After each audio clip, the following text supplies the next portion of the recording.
All right. Hey, what's up, students? Welcome, students of the game, to a milestone moment in the history of this academy. It's class number 20 at the Gaming Academy. You made it. We're here, and 20 sessions deep, and like a perfectly executed speed run, we're still breaking new ground. And guess what? Tonight, even bigger because not only are we live on YouTube, Twitch, we're also streaming on Facebook as well. So that's right. We're spreading faster than a broken hitbox on an old school NES game. So I want to make sure that I introduce everybody here on the chat or on the panel. Of course, I don't do this alone. I'm here with the crew tonight. And as always, I'll introduce them slowly but surely, one by one. And we'll start off with the Tragical Elite, a.k.a. Nick. Hey, everyone. How's it going? Hey, what's up, man? How's it Hey, going? we're back. Number 20. Yeah. Did it feel that it was fast? Yeah, a little bit too fast. I want to say, like, it's one of those things, like, every week after we have our podcast and hang out, we kind of talk about it, like, okay, cool, we'll do this next week. It feels like it just went so quick.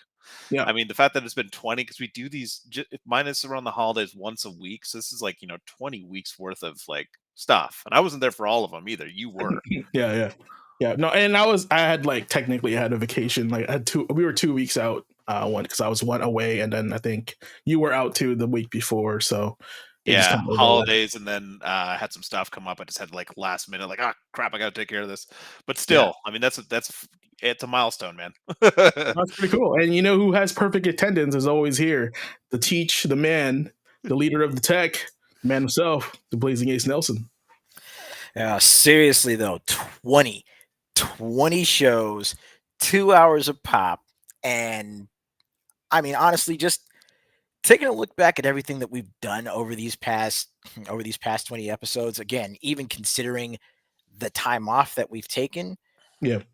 I mean it legit feels like we have just like, you know, it feels like we hit not even I would say like we hit the end of Chrono Trigger, but no, it feels like we hit chapter 7. It feels like we hit rank 7 in God Eater, only to find out that, wait a minute, we're only like halfway done with the game, and there's this whole post game that like doubles the amount of content. So I was gonna say, to resurrect what we were talking about a few weeks ago, it's like Super Ghouls and Ghosts. You think you're at the end, but no, the real game's starting now, man. Oh, right, PTSD. right, Gosh. we got more left in the tank. See, with stuff like that, with games like that, I always thought, is this more value or did I just get tricked and thinking I was done? Yeah, it's Yes, weird how that's the correct answer. Yes. Yeah, man, it's tricky sometimes. Like we keep talking about New Game Plus, like when a game doesn't have, it's like, oh, that sucks. I only had 60 hours with this game. I really wish I could play again for another 80. Right? Really? How that Yeah, value? Do we really feel that way? Sometimes, yes. Sometimes those New Game Pluses absolutely matter, and how they're done matter a lot. yeah, when is a game too long, Like Yeah. usually. For That's very me, interesting. for me, it was like the conversation around Near, when you can play it like so many different times to get so many different endings. It's like I can't. I'll find the like endings that I want and then call it good there. That's too much Mm, for mm. me. Or something like, oh shoot, what was it? Like Persona 5, playing Oh Persona God. 5 and then Persona 5 Royal, and then realizing like the New Game Plus on top of it. It's not a short game. No. Well, I mean, I guess you can make it as long as you want to if you want to come like you True. beat like the initial ending, then you're like, I want to play more and get the other ending, right? I guess Yeah. that would be more replayability. But You're gonna man, say like something? you're going to be getting into Mass Effect later this year. It's like, who are you going to Oh romance? You're going to God. go Renegade or Paragon? Like that does matter. All right. Well, here I have a question for you. So, if I play when I play Mass Effect, starting for the first one, are my decisions carried over to the second game and third? Yes. Okay, cool. Not every single one, but a fair amount, and some pretty big ones that do affect the story, or at least for someone like me who played it a fair amount. There's certain squad mates that, if they die in one of the first two games, will not be in the third. But if they survive, Oh, they okay. will show up in the later ones, and there will be either interactions or quests or stuff with them.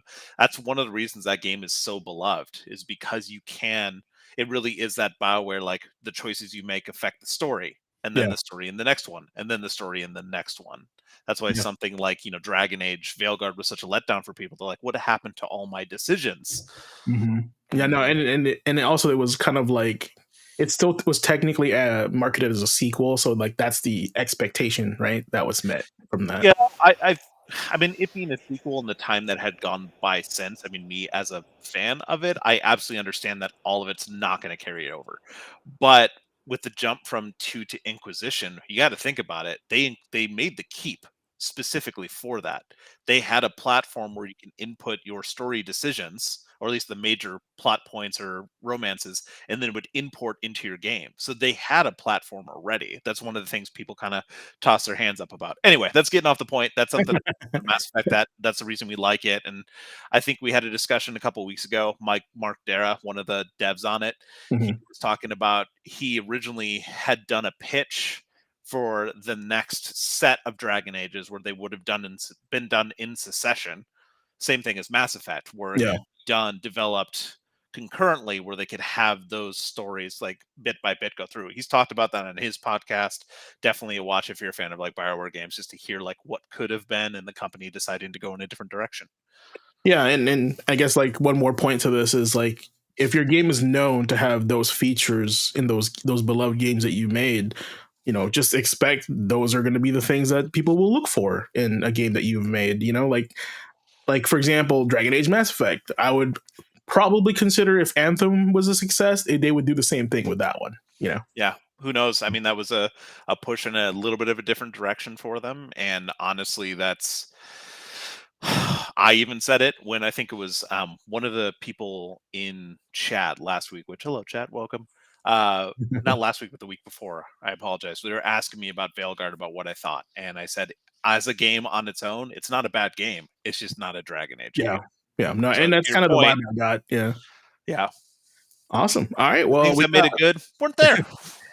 we got a lot to cover tonight, as always. Ace, we got some new content for the tech. What kind of teaser do you have for us tonight before we get to that? Well, it's as simple as this. With Monster Hunter coming up on the horizon, like literally 2 weeks out now, it'd be a good idea for us to actually kind of broaden our horizons and take a look at some of its contemporaries and competitors, and see what makes what makes these different compared to the OG, or at Mhm. the very least, get someone interested in something that might help them work their way into Monster Hunter. True, true, and competition does breed innovation. So, and Bingo. this is how we can get a wide variety of spin-off games like Monster Hunter and like God Eater, right?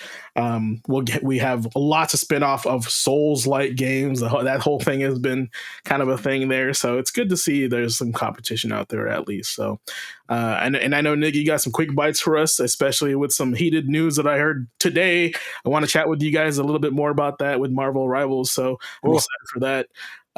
But yeah, and as always, let's just get to our usual. And I have more crazy retro gaming ads to show you guys. So let's get to it with. Yo, check this out.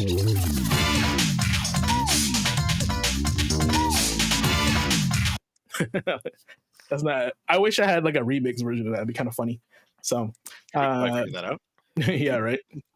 Yeah, we have an audio engineer here. So if it's your first time here, check this out. Is kind of like a variety segment, but this time we're on this trend of checking out cool retro gaming ads. So I wanted to share with you guys the memories, whether how crazy, how I don't know, adult, and also not family friendly ads to catch your eye back in the 80s and 90s. So I brought up a few each stream just because if we this could be a whole show if anything. So what do I have here on the syllabus? So right on the top of your heads, aside from the ones you've already seen already, do any ads just pop in your brain that you like recall opening up a Game Pro or EGM or anything like that? mm. I Oh, mean, the big ones for me were like big game changer ones. Like we already talked about like Sega and Nintendo, like Yeah. the console wars era. But I remember in my head when you say that, when I think about something that stood out, when we started jumping to 3D and seeing like the original Tomb Raider Lara Croft like Oh, ads. Like yeah, when that'd those be things popped out, yeah. like polygonal, like definitely not something we'd seen before in games, and definitely leaning into that. Like, obviously it's a chick Tomb Raider running around. It was a different kind of era. It's like just that's all they put up there, and that's all I had to say of like these. Look at these 3D like graphics, aren't these amazing? Like points everywhere. Just remember seeing that in like a gaming magazine, just being like, oh, this is the next generation, like those big leaps. Because after that point, I mean, we've talked about it before on this thing. I mean, my background's in marketing, so like ads nowadays don't stand out as much to me. It's like multimedia stuff. So when you ask that, that's what I think of. Just when it's like it was a game changer, something that really is like this is the new thing. Yeah. Likewise here. I mean, the first ones that really spring to my mind are like the 2-page spreads of Midgar from back when Final Fantasy VII came out. Cloud on a sword, like on the back of a sword, like Okay, which and I'm remembering that more, especially since now I decided to go ahead and pick up a copy of Final Fantasy VII on Steam, and then started messing around with mods and working with the Seventh Heaven mod manager, and bruh. When I get to streaming this bad boy, you are gonna want to see the difference that this stuff has made. Yeah, no, I think I remember watching when the news came out, a remake was announced. Maximilian dude played that Seventh Heaven modded version of FF7, and to make it look like almost like a PS2 game. Like that's how hard they worked on this mod. It's pretty cool. Between that and also just the sheer amount of work that went into the voice acting for the mod too. Yeah. Like not just the player characters, but damn near every single NPC in the game. Labor of love, man. That's so cool. Exactly. I do remember as well, talking about ads, the Iron Sword ad with Fabio. Like that always stands out to me too. It's just like, is that Fabio? That is Fabio. Yeah, I was like, when I was a kid, I do remember seeing that. I'm like, this guy looks familiar, but I think he was selling shampoo. Like in my little tiny James brain. So shout out to Tornado Chop in chat and Jagos1 for our comments. Good to see you guys. All right, get to the first one here. This one is close and dear to my heart, and I have a little story for it. So I'll pop it on the screen. And speaking of Iron Sword, it's not quite Iron Sword, but it's pretty kind of in the same genre. So, do you guys remember Legend on the Super Nintendo? No. I've heard about it, but I think that's like one of the few that I just kind of passed up. Okay. So, of course, who knows Sega, what they are now and what they do, right? We don't know. It looks almost like a Sunsoft logo / TradeWest logo, right? But these guys were kind of like tail end Super Nintendo era. They made a beat 'em up 2-player co-op called Legend, which was kind of like a mixture of King of Dragons and King Arthur's Knights of the Round. Yeah. But it did not play like those games. It's played pretty bad. Pretty bad. Yeah, Sega did not. They were like double 2A at the time. But with that said, it was one of the most like rarest games. There was not much in print. Like, first of all, who the heck is Sega, right? And then Chop says this game had really good art design, and that's exactly why I wanted to rent it. And this is where my story's coming from. I'm gonna decide to call this "Yo, check this out, hard to rent edition." So, and the reason for that is because I did see this game on my rental shelf at my local video store, and it was never in. It was always checked out, and I'm pretty sure someone had stolen this game after the third month of me trying to rent this thing. Right now, keep in mind, I was only allowed to rent games like Friday night. Games cost $2, right, to rent for like the evening. Return it the next day within 24 hours, right? So just try out Blockbuster runs. Yeah. So this was like some dude's like store, right? This guy was not like a franchise, right? Like Albert Video, you know what I'm saying? And I just remember coming back in. Do you have Legend in stock? Do you have Legend? Is Legend in? Like Albert would be like, nope, it's checked out. It's checked out. Check back tomorrow. They just checked it out today. For like 3 months, and the fourth month, I finally got Legend. I actually rented it, and it was not great. So it was rough because when you're a kid, like this means a lot more because you don't have the internet, right? You're only gonna play the games you have, right? There's no downloads, no nothing. And then if this game's checked out, you usually want to play a game that you don't have, but you want to play it over the weekend, right? So this was like the biggest disappointment for me, and this is why I chose this one personally, because like I just remember, man, that game Legend, I hyped it up so high in my brain, and it was really booty when I played it. So I remember it clearly. I can see what you're saying now, looking at the gameplay of this too, like the style of it. Yeah, that kind of like Yeah, side scrolly. It does feel like Knights of the Round, but more like tighter, like just that single player. It can remind me like the way it's kind of running around like Final Fight kind of yeah, thing, yeah, but with yeah. swords and sorcery. And they like they walked really slow. It was like Golden Axe where they had a little bit of magic in there. Also, shout out to John Granada in chat. He actually knows who Albert Video is because I grew up with him in Chicago, and he knows exactly what I'm talking about. So shout out to you, homie. Thanks for showing up. Appreciate you. But yeah, it was just like a nightmare story, and I just remember myself being so disappointed, and I was like, man, I'll never hype myself up for another game like this. And also I fell victim to the cool box art. Let's just I would be real on that. So have you guys experienced the same experience I had with this kind of game? Like you wanted to rent something because it looks so cool, then you play it and you're like, oh, this is kind of booty. I got 4 words for you. Okay. Rise of the Robots. Oh my god. All right, never mind. I stand corrected. There is another game out there worse than this. All right. I think he's got it worse. I honestly don't have a lot like that because I didn't. So when I grew up in Chicago, we didn't have the ability to rent a lot of that stuff. I had my dad's Atari, then an NES, and then we moved out to Whidbey Island. Big change. Okay. There really wasn't a lot of places to do rentals unless we took the ferry over to the mainland, right? And it didn't really make sense to do that. Then bring it back, and Yeah. those kind of like libraries at the local places on Whidbey wouldn't have a big library of those games. So we just kind of played what we had at home, and then I played at friends' places. So Yeah. I fortunately, fingers crossed, I've fallen for stuff since then. But as a kid, I never had to worry about like coming home, spending money, really like hyping myself up and then playing crap. I just go to a friend's place and just be like, sweet, I'm glad I could play this game, and then leave. Yeah, honestly, Nick, you would have been my friend that I go to their house to play a Genesis because I did not have one. So I'd be like, we would swap. Like you come over play Super, I'd come to your house play Genesis, bro. Yeah, that's exactly what it would have been. You gotta find the friends that the family bought them the other one. Yeah, we got some comments here in the chat. It says Jago's felt that. And then Tornado Chop says Rise of the Robots, aka booty ass fighter. Yeah, you're right, man. You're right. Segue into the next ad though. This is something that's not booty, but it is also a fighter. Very, very, very memorable ad from what I saw. And when I saw it, I was like, whoa, I have to have that. Right. Gotta go fast. Yeah, but let's not oversee the little title. I mean, the little like comment they have right in the middle there. You got to be fast to last. So that is very 90s. That's all I gotta say.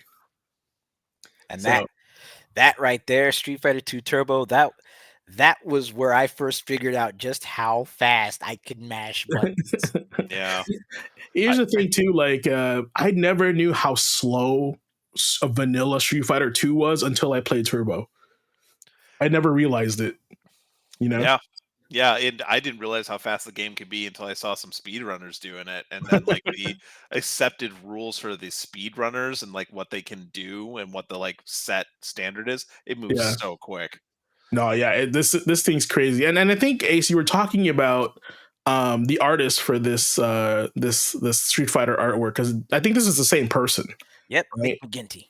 Yeah, and this is like I feel like a lost art, pun intended, right? But like to have and like who does all the box art stuff now? And this, I'm pretty sure this was hand painted, had to be. This is crazy right here. This is like what, like Renaissance, like detail. Right? I mean, Street Fighter. Right? I mean, when you've got cats like McGinty and even in some cases Boris Vallejo and freaking Frank Frazetta doing cover artwork for books and games, like just the artwork itself could fill a museum. That's true, and I think there is a documentary museum of some guy like collecting all the artwork. So I hope hopefully once I figure out who it is, I'll share it with you guys. But the next one that I'll show you is another rare game that was on the Nintendo. And I'm not sure if a lot of people will see this or know of this or recognize it, but if you do, props to you, brothers and sisters, because this one was a rare one. Do y'all remember Monster in My Pocket? Oh, yeah. Yep. Okay, so that was like a trend. It was the Pokemon before Pokemon, right? Not as cute as you can see, and they were like real, like dark universe monsters, like Medusas, mummies, right? And this fun little video game was kind of like Chippendale Rescue Rangers, but Konami made it. I think you only had two choices. It was either Frankenstein or Dracula, and you were fighting every monster in my pocket. Because if you look at the screenshots, like that's a giant key. You're like on top of a table of a kitchen because you're that small in this game. So I don't know. Have you guys played Monster in My Pocket? Chat. Do you guys know what this game is? No, I never played this one, but I played similar games like Chippendales. Yeah, Definitely, that was a good one. these kind of like the shrunken down ones. I mean, it reminds me of the trend around Honey, We Shrunk the Kids all Yep. over again. Yep. Yeah, and this I think they also had a cereal too, like legit a cereal for this one back in the 90s as well. But yeah, this was probably one of the rare Konami games. Like I said, the tail end. Once again, awesome artwork. I think it's the same artist that does like the Konami box artwork, like Contra and stuff like that, or Contra 2 or Op Super C. But yeah, super cool. I want to know how that tuna casserole tastes, though. Bro, it's probably super stale now.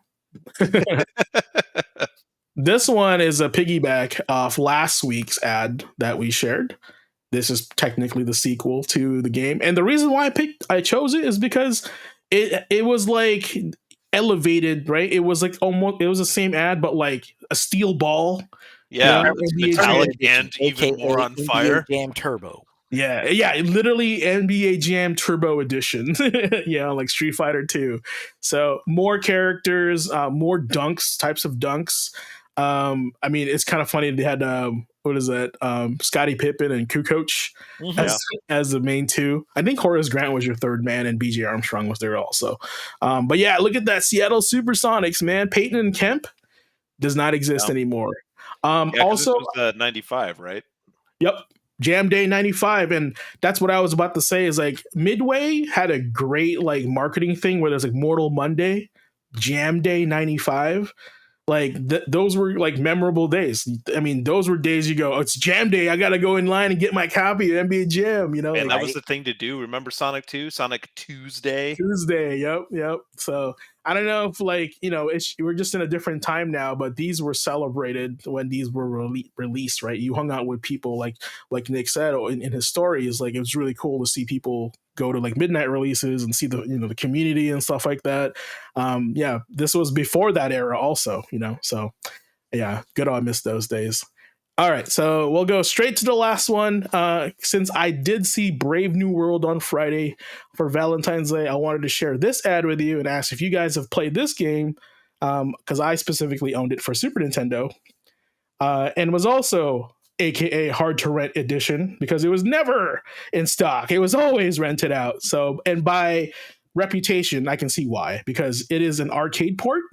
And it's Captain America, and it's the 90s, and look how sick this artwork is. I had it for the Genesis. Yeah, you had it for the Genesis? Yeah, I had it for the Super Nintendo.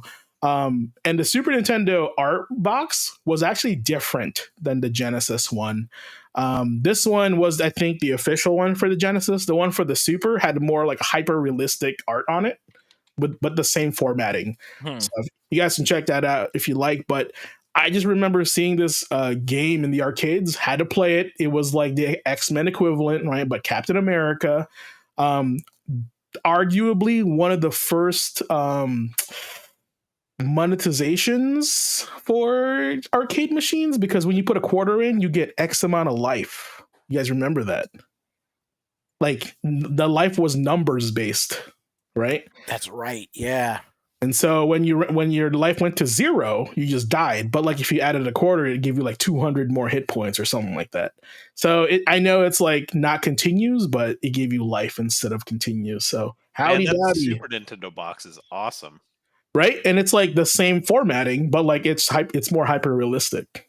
Like more like a painting. So Super cool. And yeah, we got Red Skull there, White Vision, Ultron, the Mandarin, Hawkeye, Iron Man, Crossbones. So that's super rad. Yeah. Yeah, one of my story with this one is the same thing. Like, do you guys have Captain America in stock? No. Do you have Legend? No. All right, guess I'll die. Like. And what's funny is that there actually was a port on the NES. Oh yeah, you're right. And it played considerably. It was one of those times where cross generation, cross gen ports of the same game tended to play very different from each other. Like on the Super NES and the Genesis, they were it was more of a 1-to-1 comparison, but the NES version, like, it had separate stages, but they were all interconnected by like an overworld map. Yep. And I think it was also a platformer. It wasn't technically a beat 'em up. Yep. And then you chose missions, from what I remember. It was kind of the same with how we got for the Super Nintendo War of the Infinity Gems, which played more like X-Men Apocalypse, but but the arcades we had Marvel superheroes already. Right, so that was a rough time for those guys, but you can't fit an arcade game in a Super Nintendo cart. They already did Wizard Magic with Street Fighter Alpha 2. I was about to say, he's like, you can't fit an arcade game in a cartridge, and then Capcom says, "Hold my beer." Yeah, exactly. But yeah, that is it. On the box for that, the box art for the Super Nintendo, I have it on my screen. Apparently, you can win the Captain America video arcade game. Oh, cool. That's what it said. There's apparently details inside to win the arcade version of that. In this one, you just get a stupid collector's pin. Trash, dude. Trash. But yeah, those weren't. They were very common that you could like win stuff if you send a postcard in with a stamp on it. And then you get a raffle. I always fell for those on EGM magazines where like, send us a post-dated postcard, with like $5. And I'm like, all right. And then you get the chance to win this whole entertainment rig worth $3,000, right? So I was that kid. I was like, let's just do it. It's only $5. You can win this whole thing. I was so innocent, so pure. But anyway, all right, guys, I appreciate checking out. Check this out, and we'll have more. Maybe I'll do some Tomb Raider next week. But yeah, that is it for now.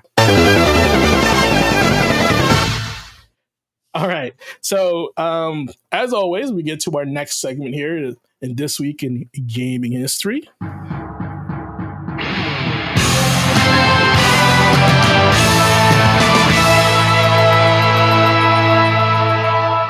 I want to walk in a room in that place. Like, I think that would be so cool. Or start a speech, and that's like until you forget something in the other room, have to keep walking through it. yeah, it just keeps playing over and over again, like stepping on the podium or something. But yeah, this week we have a bunch of crazy stuff, and there was a bunch of very similar games that I noticed, and I noticed a few games in there that really resonated with me, and this is why on the VOD, you'll see that this episode is called The Birth of the Run and Gun, or in this live episode, The Brith of the Run and Gun, because I'm dyslexic like that. So let's get going, shall we? All right. Okay, so February 16. I always lose my place. What do we got? All right, so you guys heard me on stream talk about this game all the time. I have a really crazy Reset Game story about this of some guy that's super obsessed with Gears of War, and I introduced him to this game, and this became his favorite game. So in 2016, in 2012 in Japan, Binary Domain came out on the PS3 and 360. So have you guys played this game inside me, chat? Yeah. Anybody? Yeah? I have. Thoughts. I want thoughts. I want opinions. Yeah, like you said, Gears of War reminded me of that a lot. I just loved Gears so much at the time that I just tried this out when it came out, and it just didn't stick for me. Okay. But like you said, it was not a bad thing to suggest to people who like that kind of thing. Yeah. Chop says, I got a weird story of this game. Okay. Yeah, toss it in, Chop, by the way, while we're talking about this. If anyone in chat has some crazy stories about the games we come across, we love hearing that. That's the whole point of this. It's kind of that community connection, just like the stuff that we grew up with or that stuff that happened in the past. It's just like, holy shit. I've checked, I checked out a little bit of the game, but around around 2012, 2013, back when it released, that was still, the big, that was still the big, the big era for fighting game releases. So we were focused more on stuff like, Ultimate Marvel 3, Cross Tekken, Soul Calibur. Okay. I mean, so you have played this, Ace? Like a little bit. Very little bit. Okay. Well, I mean, here, chat in a nutshell, it's Gears of War meets iRobot / Terminator. AI goes wild on this island full of uncanny valley humanoids, right? Right. The cool thing about this game is when you shoot the robots, like pieces of it come off, and it looks really cool. And and if you shoot their legs off, they're still crawling towards you, right? So excited, I punched the microphone. You see that? But yeah, and it's and it also had like a relationship system with the teammates that you chose. So I always thought that this game was like more than meets the eye. And it's not quite run and gun, but it is one of those games that I think that got inspired by Contra and more. So, Nick, you had something to say? Bo.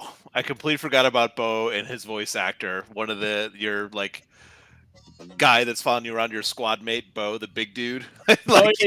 His quotes in this, I completely forgot about that. Like, it's bringing back memories now. All right, let's see just shouting at each other. So this is pretty much the game here, right? This is a third person action cover shooter. And here's the thing. There was also a multiplayer to this game, but nobody knew this game existed. So there was like nobody playing it, right?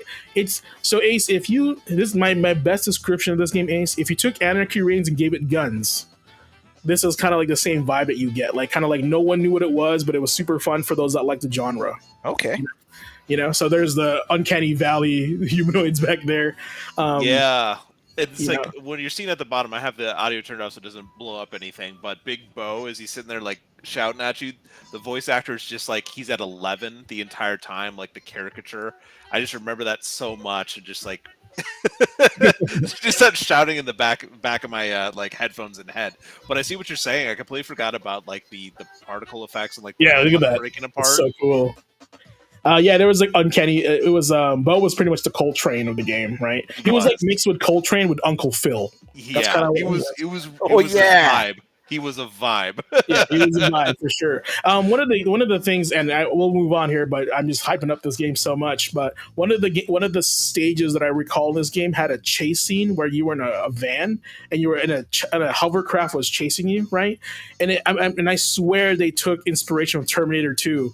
When the helicopter was chasing him on a freeway, because I felt that same vibe. So clearly there's some inspiration behind this game, and if you guys are juicing up for a third person shooter and you haven't played this before, give it a shot, man. I'm pretty sure it's really inexpensive right now. So Tornado Chop brought up a good thing in the comments. I completely forgot this did have voice recognition in it. You're right. Yeah, that was like the early time. We talked about Lifeline before, like this with Bo shouting at you, and he would respond when he couldn't hear you or understand you. So good. Yeah, and you're like, Bo, back, retreat, brother, retreat. I can't understand you, man. Like, I'm gonna go all in. And again, considering how the tech has advanced as far as voice recognition and microphone fidelity. Mm-hmm. Something like this could make a big comeback. Yeah, I mean, luckily you could select the commands too without the voice chat, right? Mm-hmm. But yeah, I mean, like watching this game now makes me just want to play it, So, awesome. All right. All right, while we're watching that, I'll cover a few other games that came out this month, or that's this day. One of my favorite games on the Nintendo, aka the Famicom, the Bugs Bunny Crazy Castle, came out in 1989 in Japan. Rice Star on the Genesis in 1995, which was a super cool platformer. Nox on the PC in 2000. Monster Hunter 2 on the PS2 in 2006 in Japan.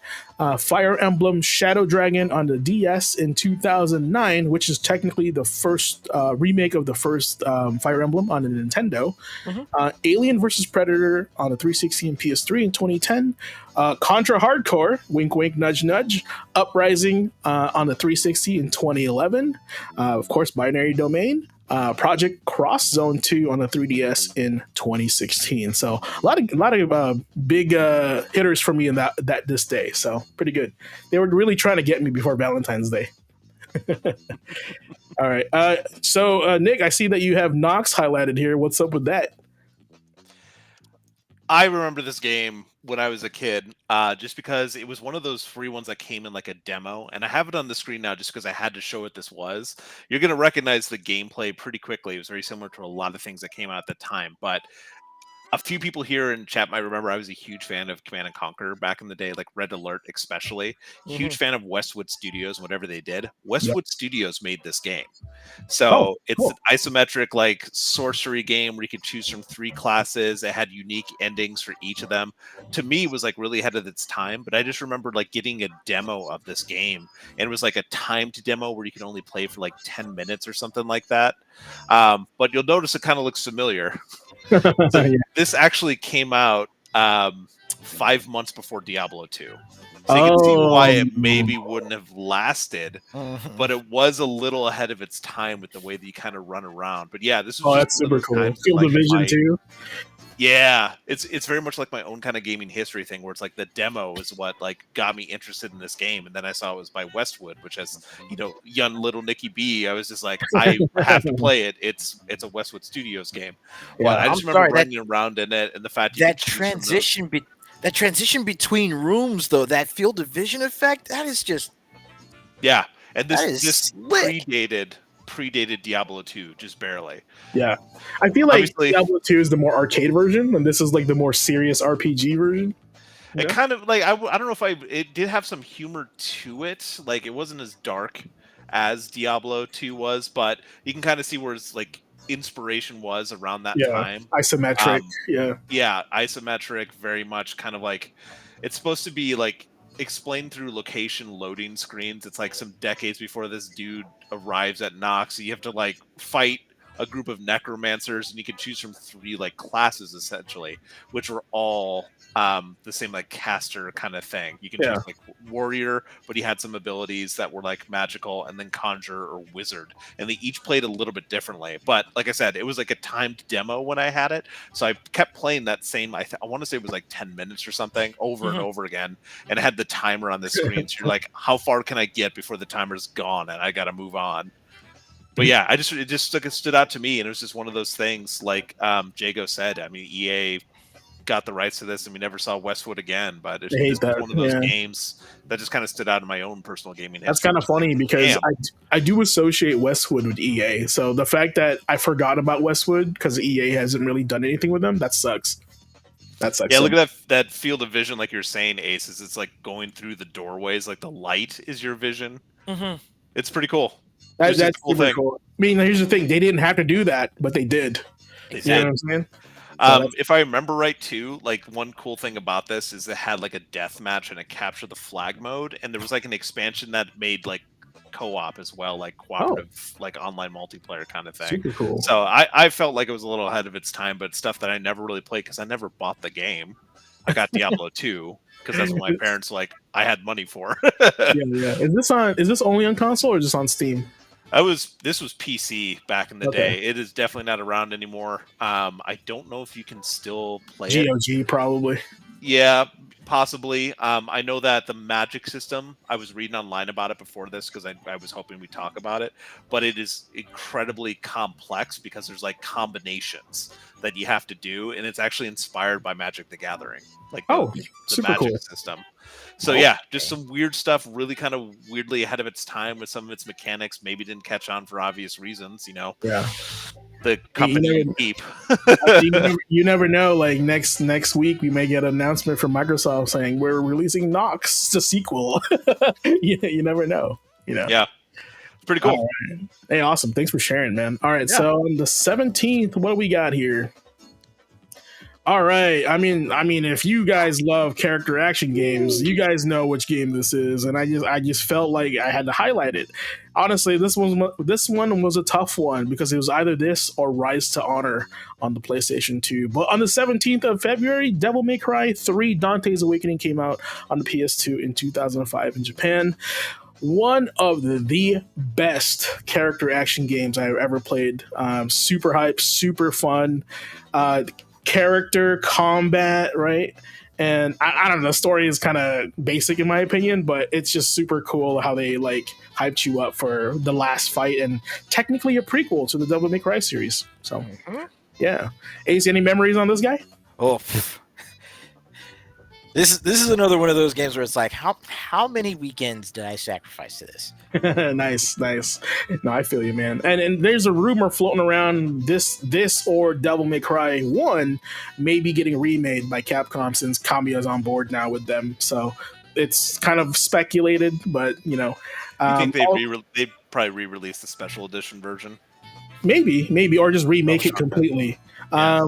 I did see Ruben Langdon make a comment on X about how the party's just getting started because it's the anniversary for this game on the 17th. Yep. So, and then also to correlate that, Daniel Southward said he just finished doing a project that involved Virgil. So I was like, okay, don't get me hopes here. It's probably a mobile game. Don't give me hope. Yeah, it's probably a mobile. It's probably a mobile game. Oh no. So anyway, on the 17th, other games came out like Windjammers in the arcade in 1994 in Japan, arguably just Pong with extra steps.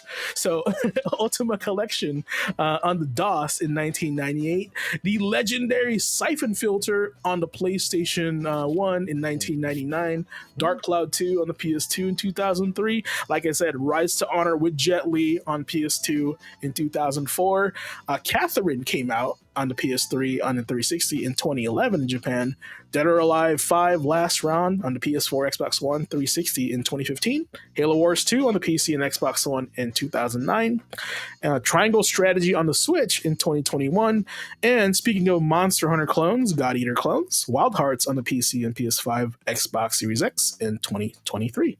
I see a little highlight here for Wild Hearts, Ace. I know what you're going to say. Go ahead. Mm-hmm. Yeah, now Wild Hearts was actually one that I, for a while, was thinking about passing up because, you know, income was limited at the time. So, you know, I was picking and choosing my games. But, you know, good friend of mine, she had gotten on stream. She had been playing it.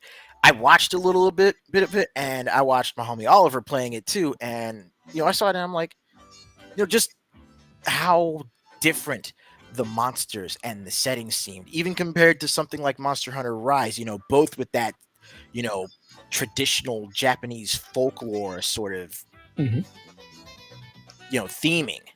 The aesthetic, yeah. Yeah. But then, you know, seeing like the different structures that you could build mid-hunt and then some of the weapons that were in there too, you know, I figured, you know what? Might as well cop the game, give it a shot, see what happened, and I was down. Did not disappoint? No, it didn't. Yeah, here's the thing. I do have to ask because I played the Sony version called Toukiden, which actually was developed by W Force. Have you played that? Yeah, I did get the chance to play Toukiden 1, Extreme, and 2. Okay, so I would have to ask you, like, what do you think? Do you think there's a similarity? Because I know Wild Hearts was made by EA and also helped develop by W Force, right? Or EA published it. Published it, got it. Because I knew like they developed it, right? Yeah, EA published, but it was, you know, it was still an Omega Force joint. Yeah. So there's actually a secret area in this spot right here on the elevator in this video where you had to clear the elevator because it got heavy as more monsters jumped on it, and it was slowly rising up. That was a secret level or secret stage in Devil May Cry 3. This exact scene right here. So kind of funny. One more note here. In 2005, Xbox Game Studios announces to voluntarily replace the power cords on 14.1 million Xbox consoles worldwide.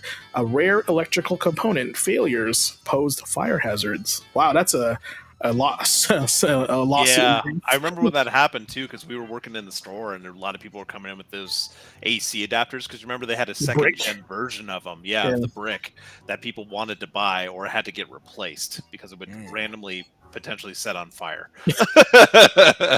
That's kind of crazy. Hey, but it is what it is, right? So, and I'm glad they at least addressed it and was like, hey, you guys screw off, and they actually, Oh yeah, helped out everybody with that. So that's cool. Super cool. All right. What do we got here? Next one. Oh, did I skip one? I did skip one.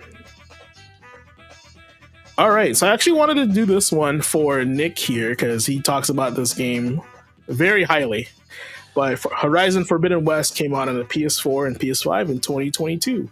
I have not played it yet. It is on my to play list. Right, I chose Ghost of Tsushima instead to play, which is not a bad choice. Not a bad choice, right? Because if I was, you give me the options, red pill, blue pill, I chose, Ghost of Tsushima. So, tell me why, why you love this game so much? Because, I feel like when this game came out, it came out with the genre of open world, discover, big world, massive immersion thing it was a thing, Yeah, to me, it kind of came down to the first one is the one that really sold me on it. I talked about it before in the past. Was one of those ones I tried the demo at PAX before it came out for the first game, and I didn't really care for it. And then I bought it on day one because the reviews were so good. Ended up returning it the same day to buy the collector's edition because I loved it that much. For me, it was the world building. There you go. It was the ultra realistic, future, post-apocalyptic kind of feel where you're discovering old technology and the story that was there. So I love the world building more than anything, and that's what really got me into Horizon. I can understand the aesthetic of it. I know that some people, it's not for everyone, it may not be their style. I know a couple commenters are mentioning that. I just love the world so much. So Forbidden West is just that game but more. So if you played the first one, I can understand choosing Ghost of Tsushima over playing Forbidden West first, because it's not a massive change. There's some new mechanics and stuff in it. There's new parts of the world, and there's of course more story. It's just, to me, the first one's story, just finding out about all of these things that happened in the past, conspiracies and stuff. It was just incredible to me. Like I said, the world building and the story is what drove me to love these games so much. It helps that the game is also incredibly beautiful, and Lance Reddick being in the game as well, voicing the character, fantastic, and I loved that character. So yeah, there's a lot of reasons that I love it, but I can't point to just one thing outside of the story and the world building is really what sold me. Okay, no, that's fantastic, and I'm glad to kind of hear that coming from you, because I'm always interested in why this is one of the coolest games I ever played. Is it the aesthetic, right? And Ace said he likes the aesthetic of Wild Hearts, the Japanese mythological monsters, right? Stuff like that. So and to me, I just chose Ghost because I think at the time they were Assassin's Creed Shadows is this, and I was let me try this game because that was the conversation at the time, and I haven't played Ghost of Tsushima yet. Because I think one of the things I heard was I would rather just play Ghost of Tsushima again than Assassin's Creed Shadows. So I was okay, let me try this then. So I now have reference, so when I do play AC Shadows, I can be oh, okay, cool, Yeah, so, with this, I popped up the gameplay just on my screen again, but it's one of those things when you saw the interactivity with the world too, and the fact Aloy could sneak around in it, and you'd see the plants kind of part a little bit. We loved doing that back in the game with old school video games, right? The plants are moving kind of thing. It's one of the physics, right? Yeah. Just the realism of being in it. But it felt like you had a lot of weight in this world. Even though she's walking in the sand, it felt like the character was affected by the world around it.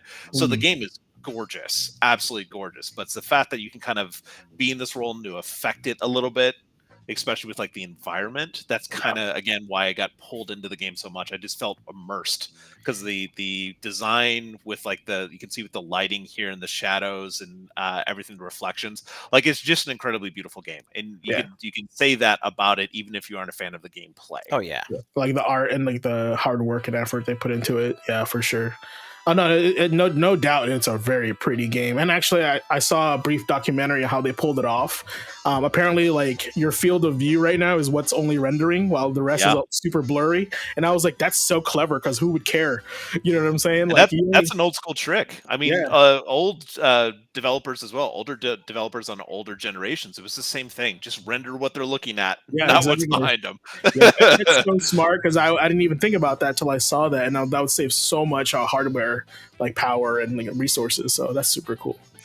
The modern problems, old school solutions. Smoke and mirrors, ladies and gents. So Other games that came Sometimes out the old on way is the best. the other games that came out on the 18th of February, Tic Tac Toe on the. Does it say Atari? Because it says Altair on here. Nope, that is the original Altair 8800. Oh, okay, the Altair 8800, awesome, because he jumps off buildings and calls birds. In 1976, I would love a picture of that. I want to see what that looks like. I'll pull it up for you while you're looking at other things. Okay, Wild Gunman on the NES in 1984 in Japan. It was like 1-2-3 shoot, kind of with the zapper, right? Who could forget Wayne's World on the Genesis in 1993? Another lost franchise to us, Breath of Fire Dragon Quarter on the PS2 in 2003. Heavy Rain on the PS3 in 2003. The remake release of Strider on the PS3 and PS4 in 2014. Tekken 7 came out in the arcade in 2015 in Japan. Attack on Titan on the PS3, Vita, and PS4 in 2016 in Japan. The spiritual successor to Chrono Trigger, no relation, but they said this is why they made it. I Am Setsuna on the PS4 on the Vita in 2016 in Japan as well.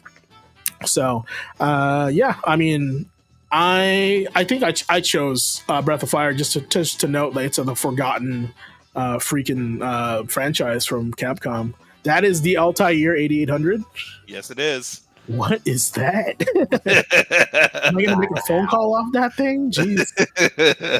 That's no, cool. a phone call would take too much power. That's cool. I like that. It's kind of wild that this machine, this complicated piece of equipment, can draw four lines down, 4 lines across, and play a game. You know what I'm saying? It's kind of crazy to think about it. But yeah, that's the only thing I wanted to feature is Breath of Fire, Bring It Back, Capcom, and I Am Setsuna. If you haven't played this JRPG, the developer said they were inspired by Chrono Trigger, so check it out. It's something that kind of like what's the other game that we saw? We're like, whoa, this game looks cool, and it's like Chrono Trigger, right? Sea of Stars. Yeah, Sea of Stars, like I Am Setsuna is kind of was that for them. Yeah. Also, note in 2021, EA completes its acquisition of Codemasters and its subsidiaries known for F1 games, Grid, and Dirt. Oh, Grid! I miss Grid. I miss the original Grid. And Dirt blew up too, especially for rally fans. What's funny about Codemasters is when on the Nintendo, I don't know if it's the same Codemasters, I actually played another racing game from them. It was Micro Machines. So it's kind of funny. Oh yeah. But yeah, that is the news for 2018 for this week in gaming history. Anything else you want to add to that, Ace? I think you had Attack on Titan on this bad boy. Yeah, I highlighted Attack on Titan because although I missed it, I did pick up Attack on Titan 2, which much credit to Koei Tecmo. For 2, they literally bundled all the content from the first game into the second one, so you were not missing out for starters. And the best way to describe Attack on Titan, like just the gameplay loop in general, it's a reverse Muso. Because you've got the 101st, you've got your Scout Corps, you've got your character, and you are literally going up against the Titans in the Spider-Man game that I never knew I wanted. Yeah, it is a Spider-Man game, isn't it? That's kind of funny. Thought about it that way. Yeah, it's super fun game. I played the first one. Never got a chance to play the second one. I know the final battle one's super rare. Like the physical copies, like nearing like $120 on that guy. Mm-hmm. So pretty crazy. All right, we'll move on to the next day here. On 2/19, the Ikari Warriors came out in the arcade in 1986. One of the first run and gun games, arguably the one game that came out before Contra, right? Made by SNK, which is actually featured in today's opening music. That was the Ikari Warriors theme. Super cool. And if you saw the thumbnail, the Ikari Warriors were also on there as Ralph and Clark from King of Fighters, because those are technically the 2 guys you see on the screen there. Yep. Right? Mr. Red and Blue Headband. And it's like, man, that guy's ripped. The guy in the front, dude. He's shredded, dude. He looks like a PE coach that could like body slam you. But yeah, this was like a top-down vertical shooter, right? And what's interesting about Ikari Warriors was the stick, the joystick at the time, was actually a turnable knob. I don't know if you guys remember that. Yeah. So to strafe, you would turn the knob, and your character would turn the direction, right? And then you could move the joystick to move your character and to move his direction how he shot when you turn the knob. Super interesting. It was very unique at the time, and my like little childhood brain couldn't like fathom it for a while. And I was like, I want to turn left, but he's just moving left, but he's shooting right. So it was another layer of like mental thought to use. It was technically like the second stick at the time, which is, if you think about it, it's kind of crazy. But I think personally, I believe Ikari Warriors was the game that really spawned like the run and gun genre. Just because it's like, if you look at this, you look at the art of Contra, kind of looks very similar, right? And it's always that like red player, blue player, player 1, player 2, and if you look at it closely too, it kind of almost looks like the same formatting as the Contra box art, right? And the only way they had to spice it up was to add Arnold and Sly and aliens, and to make it different from this guy. So pretty much. Yeah, so thank you, Ikari Warriors and SNK. And yeah, no, Chop actually has it right. It was Contra, not Contra, Commando. Mando, yeah, for Capcom, yeah. That really spawned the running gun genre. Yeah, and that was single player though, so like that was, but you're right on that one. Capcom did start with that one. It's kind of funny how the trifecta did it, right? Capcom, SNK, and then Konami were like, we'll do our own, and that's how I talk about competition breeds innovation, right? So super cool. All right, other games that came out that day was Fight Night Round 3, Crackdown on the 316 2007, NBA Street Home Court on the 316 2007, Guilty Gear Xrd Sign, the arcade in 2014 Japan, The Order 1886, ironically, that's the game I chose to pick for O, on the PS4 in 2015. Metal Gear Survive, if anybody remembers that game, on the PS4 and Xbox One in 2018, and Balatro came out in 2024. So, let's see here. Do you have any gameplay for this? Videos for this guy? Ikari Warriors, what do you have up here? Oh, Ikari Warriors? No, I think you jumped a day. Did I? You said Ikari Warriors, which is the 19th, and then you jumped down to The Order and Balatro, which is the 20th. Oh, right. Yeah. Once again, I'm crazy.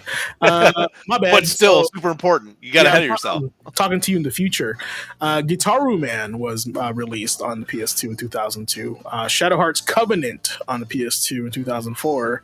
Dynasty Warriors 6 on the PS3 360 in 2008. Crisis 3, we talked about that on the podcast before, on the PC, PS3, 360 in 2013. And Metal Gear Rising Revengeance on the PS3, 360 in 2013. This was like the day of like long titles, I swear. But yeah, that's a fireball of a release day. But yeah, I mean, I'll just jump into Guitar Man real quick. Parappa the Rapper with the Spaceman theme to it. Super cool. One of the more unique rhythm games out there. Super expensive if you want to collect it. But I mean, check it out for yourself. Do you have it on your screen? Guitar Man, I can pull it up if you like. I have Metal Gear Solid Revenge, Gear Rising Revengeance, which is let's get right into that then, of a name, because I like that game as well. Banger of an OST, by the way. The soundtrack for this is amazing. Yes.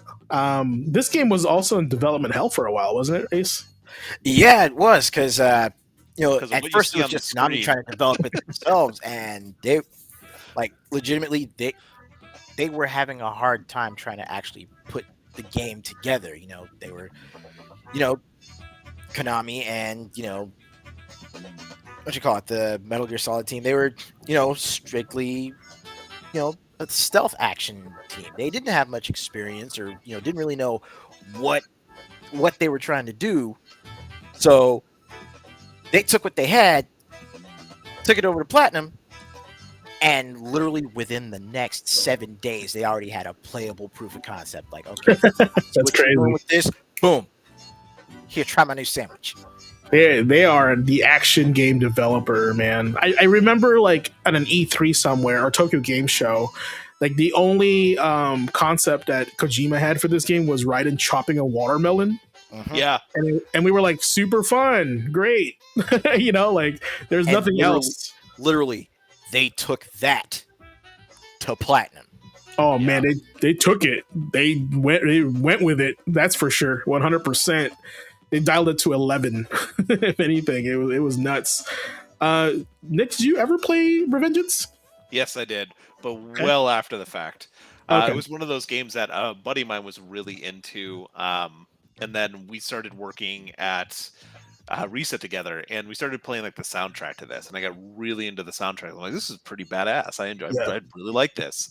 But there was always kind of that joke about like, what is the name of this game? Like, why call it that? But then I played it. I'm usually not great at anything with patterns, so I had to have a lot of patience, played on a lower difficulty, but I enjoyed it. It was fun. The chopping of the watermelon, like that sold me, just to like imagine that sword just like cutting through any material. Like the couple times we've seen it in this video, just watching him chopping metal off this thing to like get into its like soft bits. It was so cool. I love the idea behind that. It had a lot of style. Even though I wasn't big on like the Metal Gear universe, it was fun to play. This is one of those games where if it wasn't called Metal Gear, it would have still been badass. Oh yeah. You know what I'm saying? Like this, like the way they presented this game, I was like super impressed. It made Raiden cool again, you know, because in the last game he was in was MG4, was right before this, and he was kind of like okay at the time because like MG2 he was kind of annoying, right? So they kind of made him like super like likable in this one, and you know this was, man, like you were thinking about bringing Metal Gear to an action genre. This was it. Like, and Platinum did it, and I think this was what put Platinum on the map. Like, if it for those that weren't like cult like followers like us with God Hand and all them, right? Like this put Platinum like, wow, they make some sweet action games, you know, for sure. So, man, I loved Vanquish though so much. Vanquish is pretty cool, and you know, and we're talking about like you know melee versus shooters. I feel like it's the same game, but like with two different weapons. You know what I'm saying? Like in Vanquish, you're shooting, and this one you're doing hack and slash. But the idea of it's the same, high intensity, like super cool, like angles and stuff like this. QTEs. Yeah, particles flying, like it's just so hype, you know. And this was like one of the few games that had the dynamic music. Like if you're doing really good, the music amps up, and if you're doing bad, it like lowers down a little bit. Or if the actions just hit like a lull point, like you know, a segment where you're actually encouraged to use stealth. Yeah, you know, how the music actually like kind of mellows out, and you just get that sort of sneaking ambience. Yep. Yeah, they use the soundtrack really well in this game, and that's like very seldom used in most games, right? The dynamic soundtrack. So super cool. No, that definitely brings back memories. All right. A game that brings back memories for sure. The birth of the run and gun here on the we gotta go back, right? No, that's right. I can't read anymore. On 20th of February, Contra on the arcade came out in 1987. So technically, yeah, the Ikari Warriors came out in 86. This came out a year after. So I feel like Konami like literally saw that it was like that game and was like, we're gonna make our own version of that, right? And I also decided to show you guys the box art for the Japanese Famicom version, right? Because we always know what the US version looks like, but never the Japanese version. So I want to like put it out there for one of our future podcasts. We should do comparisons because some of the international box arts, even like the PAL version ones, like the European ones, are so much better than what we got here in the US. There's definitely a game or something we can do for one of those topics. Like there's some great stuff. Yeah, that could be a sequel to a Yo Check This Out segment. Ace, you got something to say? Oh no, I was just saying, like with box art comparisons, like more often than not, the stuff that came out in foreign territories usually tended to be better, or at the very least had some more creativity put to it compared to the stuff in the US. Yeah, US was definitely targeted toward like Americans. Like, I mean, if you look at the box art to this versus the US, it's like night and day. You know, like who's gonna buy this? What kind of person's gonna buy this, right? But yeah, so I read this off earlier, but real quick, Contra 1987 arcade, Fight Night Round 3 on the 360, PS2, PSP 2006, Crackdown on the 360 in 2007, NBA Street Home Court, I think was like the last street basketball game released on the 360 in 2007, Guilty Gear Xrd Sign, Arcade 2014, Japan, The Order 1886, PS4 2015, Metal Gear Survive, quite the contrast to Revengeance in PS4 and Xbox One in 2018, and Balatro in 2024. So, yeah, that was it. Anything on this one, Nick? Anything else? Nope. I mean, I loved the original Crackdown. Yeah. I was really, really happy when that came out, but I won't add too much to this because I know we got to get caught up. Open world, yep. All right, so in 2021, or 221, I'm dying over here. The Legend of Zelda came out on the Famicom in 1986 in Japan. Not a run and gun, but technically one of the first open world games ever made. Nobody really knows that, but it is. Yeah, once again, Japanese box art over the American one. Not a lot of gold in this one. I liked Anime Link, and the background does a good job of showing you like kind of how the world is for The Legend of Zelda. I don't know why there's a 1 there though. Anybody know why there's a 1 right there? Like, is that an assumption there's a sequel? Like, you know what I'm saying? So curious on that one. Okay, while we're figuring that out, other games that came out on the 21st, Star Fox on the Super Nintendo in 1993 in Japan. Game Boy Camera came out on Game Boy on 1998 in Japan. Fear Effect 2 Retro Helix on the PlayStation in 2001. Bulletstorm, personal favorite of mine, on the PC in 2011. Ace's personal favorite, Asura's Wrath, on the PS3, 360 in 2012. A little game that came out of nowhere called Syndicate on the PC, PS3, 360 in 2012, and we'll talk about that in a second. Donkey Kong Country Tropical Freeze on the Wii U in 2014. Atomic Heart came out on multiple consoles and platforms in 2023.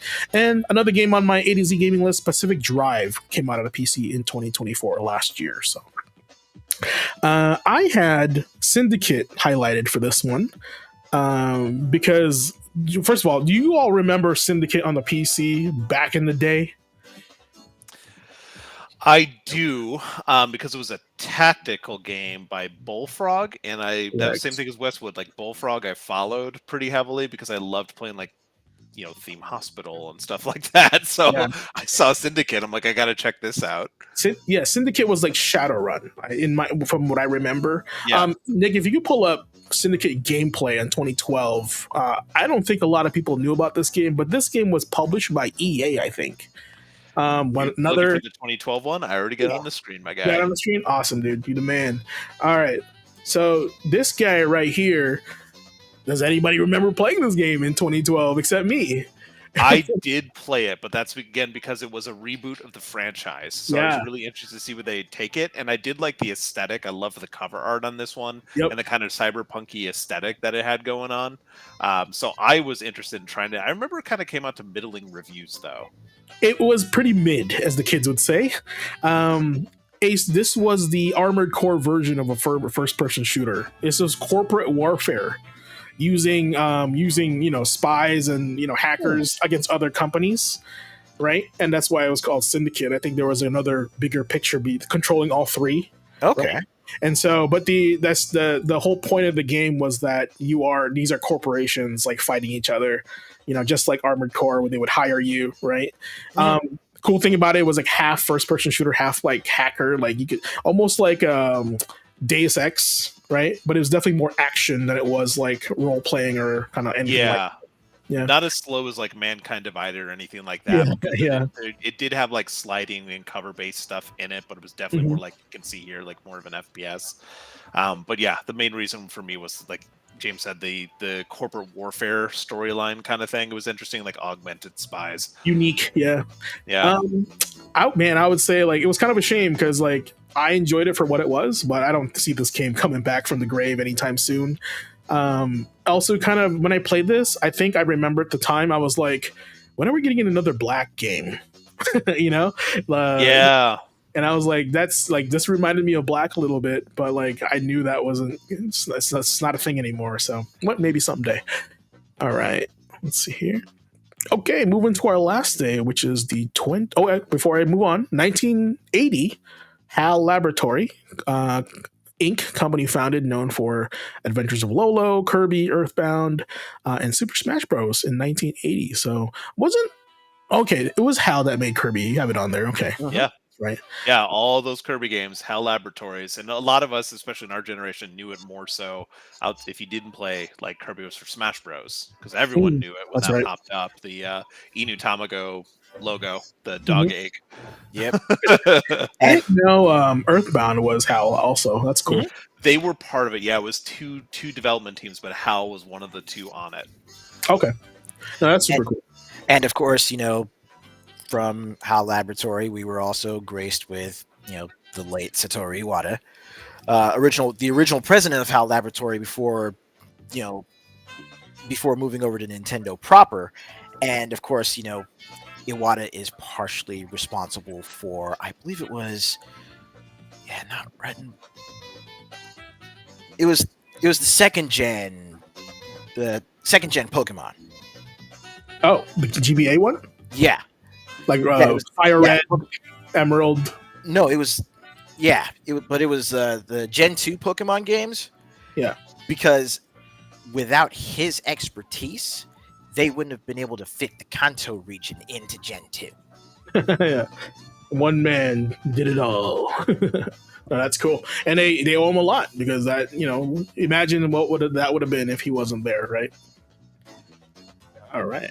Last day, the 22nd of February, guys. I don't know if you guys know, but Knight's Contract came out that day on the 360 and PS3 in 2011. Now, raise your hand if you played Knight's Contract. Nobody but me. That cover art turned me away. Yeah, it's pretty rough. They literally took like a screenshot and they just edited the background away from this game. Yeah, this game was made by Bandai Namco or published by Bandai Namco, or Bandai at the time. Namco wasn't in the picture yet. But this game was rough. This was like the era of like character action games, and everybody wanted a piece of the pie, right? Mm-hmm. Real quick, Knight's Contract. That witch, you're like an executioner for that witch over there, and that witch curses you to be immortal, and the only way you die if she dies. And clearly your guy doesn't want to die, so she has to protect her to uncurse himself. And technically in the game, your guy doesn't die. Your life bar is that witch. So I don't know, you have it on the screen, Nick? Oh yeah. Okay. So First the thing way that grabs me is the UI. yeah, like, it's rough. Character design looked cool. The problem was that, look at that. The witch is like right next to the bad guys. She's your life bar. If she dies, you die. You fail the game. And she would stand in like lava and fire, and it was so frustrating because the AI was so bad. Oh, so it's escort mission the game. It is. And here's the thing, like, so your guy has life, right? And when he dies, he just falls apart. And then she would like come to you and build you back up and resurrect you, right? But while she's doing that, she can still get hit. So like, so pretty much when you die, you're dead because you can't trust the AI to help you out. Super unique game. I think this game was made by Konami, I think. But yeah, it was one of these rare games. I don't know if this is like expensive or not, but Heinrich holds Gretchen both in her field. Yep, he has to like pick her up. Yeah, it was. This is one of those like bargain bin games that you're like, what's this game? I'm gonna try it out. I only have $20, you know. But yeah, I don't know if Konami will ever unleash Knight's Contract back out to the public, but I mean, it was a vibe. That's all I gotta say at the time. All right. Well, other games that came out that weren't as horrible as Knight's Contract, Double Dragon 3 on the Sacred Stones on the Nintendo in 1991 in Japan, Shadow of Destiny on the PS2 in 2001 in Japan, JSRF Jet Set Radio Future on the Xbox in 2002 in Japan, Kessen 3 on the PS2 in 2005. Metal Slug 6 came out in the arcade in 2006 in Japan.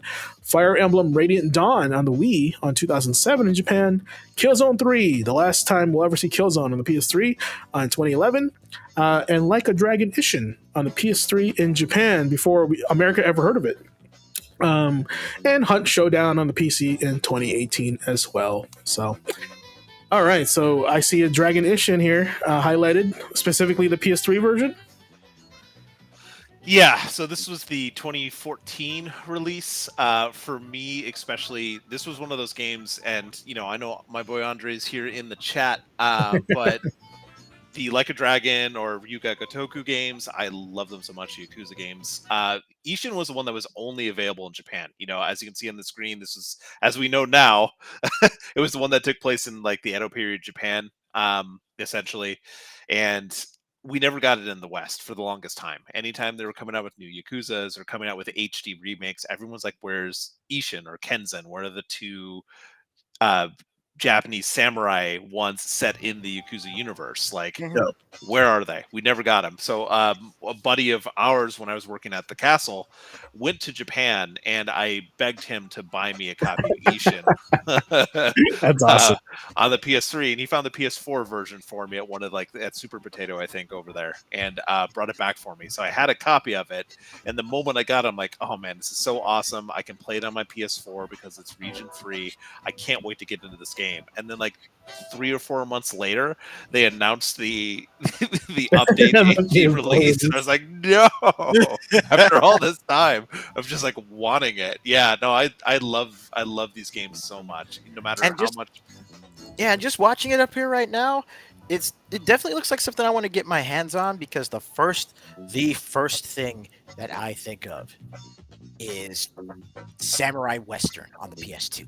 Yeah, That's right.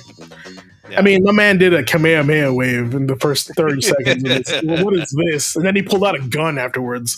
So, Yeah, and like Andre said, the big deal was they weren't sure this was going to be big in the U.S. And honestly, the Yakuza series wasn't really big until they came out on Game Pass and more people got their hands on it. When it became free to more people, or essentially free, more eyes got on it. Microsoft realized it was kind of a cash cow. It was kind of almost a not a huge get, but it was kind of a bigger get for Sega to let Microsoft get a hold of those, because I only yeah. knew them. Yakuza 1 and 2 were on the PS2, Yep. 3 and Dead Souls on the original 2 on PS2, and then PS3 for the next ones. That's all you knew them as. So the fact that Xbox got them, I'm like, great. Now I have to buy them on this console. But then, yeah, it came to Game Pass. I got some of my friends interested in it. I know we talk about it a lot, but Zero was kind of the big one that got was easier for me to sell the series as an ambassador. You Yeah. have to play Zero. Zero is just the best distillation of all these things. One thing you can see watching this, Ishin is an older style of the Yakuza games. I'm just gonna say Yakuza, but the Like a Yeah. Dragon series. It's that older game design mentality that they had, so it's a little more slow, it's a little more plotting. It still had its crazy wackiness that was just so totally different from the melodrama of the main story. It is a little more difficult to go back and play a lot of these in succession, and especially Aces, you were talking about, playing samurai games or even samurai western games. You got games like Ghost of Tsushima out there, really steeped in that kind of thing, so you really have to be looking for this nowadays. It's not bad at all, but it's definitely I still would recommend playing Zero if you haven't. And then even if you like turn-based, jumping into Infinite Wealth and stuff, the more recent ones, it is harder to go back to these older ones when you've kind of experienced beyond that. Like you saw the people running around a second ago, when you were in town, it feels so sparse compared to what you get now. True. So you're saying is I should play this game first before I play any other games? You can if you're into the era, but honestly, it's one of those things play Zero first. Zero is so much fun, and there's so many good mini games in that one. It's a much better ambassador to the series that you can overlook some of these more older jank that some of them had that it's known for, kind of thing. Okay. So And then that's there's that's also just my take on it, though. then there's also just the Obviously, simple fact that Zero is, Zero is the origin point for Kiryu and Majima. So, if you want to really get the lowdown on what makes those two central characters to the series so great, then right. you So is And definitely this then you want to start go you start for it. getting attached again to these characters, and you don't see them in a bunch of releases, right? So we were waiting how long for Majima to have his game, and now he's going to be a pirate Yakuza. Right? like, all right, sure. I mean, did these all take place in a different universe, or are they all the same universe? You So they find- are the same universe, and they kind of jump around the storyline a little bit. Once you start getting to Yakuza 4, for example, you get a bigger crew. You can play as 4 playable characters, yeah. and you kind of get to know their stories a little bit and how they kind of interconnect. So it kind of expands from there, and then it kind of contracts again, because after 4 you had 5, which was just more of 4, and then 0 went back to the beginning and didn't cover every character. Like a lot of like long-term fans of the series will tell you they're waiting to hear from like what happened to Akiyama, for example. Like I'll just say that name. It doesn't mean crap to you right now, Yeah, I but was like, "Ooh." it's one of those things. Like he was one of the playable characters that was kind of a fan favorite, not as much as like Majima was, but it's that kind of thing where you get attached to these characters, you kind of see it expand and then contract again. You're like, where are these stories? Where are these characters? Yeah. But yeah, that's why Ishin, I don't outright recommend it to people. It's a cool thing for the period drama that it is. Essentially, you got to really be looking for that vibe. But if you're looking to get into like a Dragon, Zero is fantastic, and I'll say that nonstop. No, it's on my to-do list also, so surprised I didn't make it my Y for my ADC gaming, but that list was already loaded anyway, so Well, if anything, I'm always happy if we ever want to do just a stream of that, just to play the first little bit. I love Zero so much, and I'm sure Andre will watch it with us. Like it is such a good game, and it's so much fun, and I will nonstop play the cabaret mini game. all right. Well, on that note, let's get on to some gaming news with Quick Bites with the Tragically Elite. It's so like ominous. It is a little ominous. Hey, So man. I know once again we don't want to take too much time, and I don't want to shout too much and wake up my wife in the other room. But I've got some more bite-sized content for you guys, some more news just to talk it out a little bit, keep you in the know. I know since we do this weekly, it's a little hard to kind of keep track of some of the news. You get a lot of days to cover, so I kind of like just to throw some quick stuff together. You two on the panel, my close faculty friends, we've been talking about Kingdom Come Deliverance too a little bit, right? Mm-hmm. Yep. It's been doing pretty well. Well, it has just sold 2 million units, and it has done that in 2 weeks. So that's right on the Jesus back of us talking about how it just Christ. hit like peak Steam counts in the Mm-hmm. last week, right? Um, that is also right on the back of Warhorse Studio, the devs behind it, announcing mod support coming to Steam for it. So they're just going to keep expanding on this thing. But yeah, 2 million units in 2 weeks. And that is a massive, massive thing. And the next little bit of news I want to share, Ace, this is definitely for you. Don't let that number like downplay you. It's just the style of game. It blew up. A lot of people like it. Oh yeah. Dynasty Warriors Origins has also passed a sales milestone. Mm-hmm. It has just sold over 1 million copies globally. That is over 28 days, if I remember right. Yeah, 28 days. So maybe not as quick as Kingdom Come Deliverance, but for a return, a reboot for a series we haven't seen something from in over 7 years, 1 million is pretty damn good. Heck But yeah. yeah, 1 million in the first month, usually like even before, games hitting, those kind of blockbuster numbers like, KCD2 doing 2 million in 2 weeks. Like right. 1 million in the first month was kind of like, that was the goal. That was what a lot of developers and a lot of publishers were pushing for. So the fact that, especially something like Dynasty Warriors of all things, not necessarily the most beloved series, out there in the industry, but again, the fact that Dynasty Warriors Origins was actually do so well and that the reboot was actually able to capture so much of a big player base. It's great to see. Yeah, it is great to see. Excellent, excellent job to both those teams. And again, Kingdom Come Deliverance, the fact that it sold that much, that means it's already made its money back. It is Oh, now profitable already, 2 weeks in. That is Was insane. was the first one that popular? That The first popular? one, I don't know the numbers off the top of my head, but I remember it was one of those like long burn ones. It was always like pretty well regarded. It had pretty like above average reviews. Yeah. I remember it kind of being talked about as kind of like one of those slower kind of burn RPG kind of things, like really mhm. in-depth world. Yeah. That didn't really speak to everyone, but 2 just improved on all that. They leaned into the things that were really good about it. The reviews for it have been great. People have been talking about it, been hitting Steam peaks, and the fact that it's already sold 2 million units is really speaking to the quality of the game is behind it. Even if you're not a fan of those kind of games, it's worth checking out just to see what's going Yeah. on. Well, But insane. Yeah, couple sales goals. I don't know if you two are familiar with the My Nintendo Gold points, but those are going to be discontinued on March I am. 25th after a 7 Mhm. run. If you're not familiar with it, it was their loyalty program that was used towards eShop purchases. So when you actually earned, I think it was 5% of what you spent on digital copies back in those gold points, 1% on physical, but their platinum points aren't going anywhere, but kind of just a crazy thing where after 7 years, gold points are gone, no longer going to be a thing right before the Switch 2 comes out. So Of course. if you've got any left, they are going to be good for 1 year, so you can still have them, just spend them before they're completely gone. Yeah. Gotcha.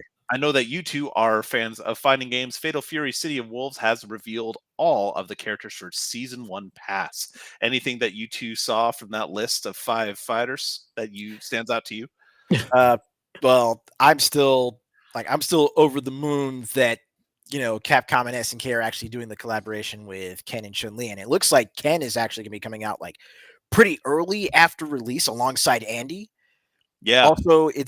Also, it's good to see both Andy and Joe coming back. Like the other two out of the original Fatal Fury 3, but there was some talk about how some folks weren't necessarily happy about Joe and Andy being DLC. But to counteract that, if you buy the game, even if it's like within the first week after release, you still get the first season's roster for free. Just boom, add it onto the game right there for you. So if you pick up the game, then as the first season goes along, you will still get those characters added. So technically, technically Joe and Andy aren't paid DLC, but you still gotta wait for them. But there's going to be so much in the base game already, just right out of the box, that you'll still be busy with it by the time, at the very least, by the time Andy and Ken hit the roster.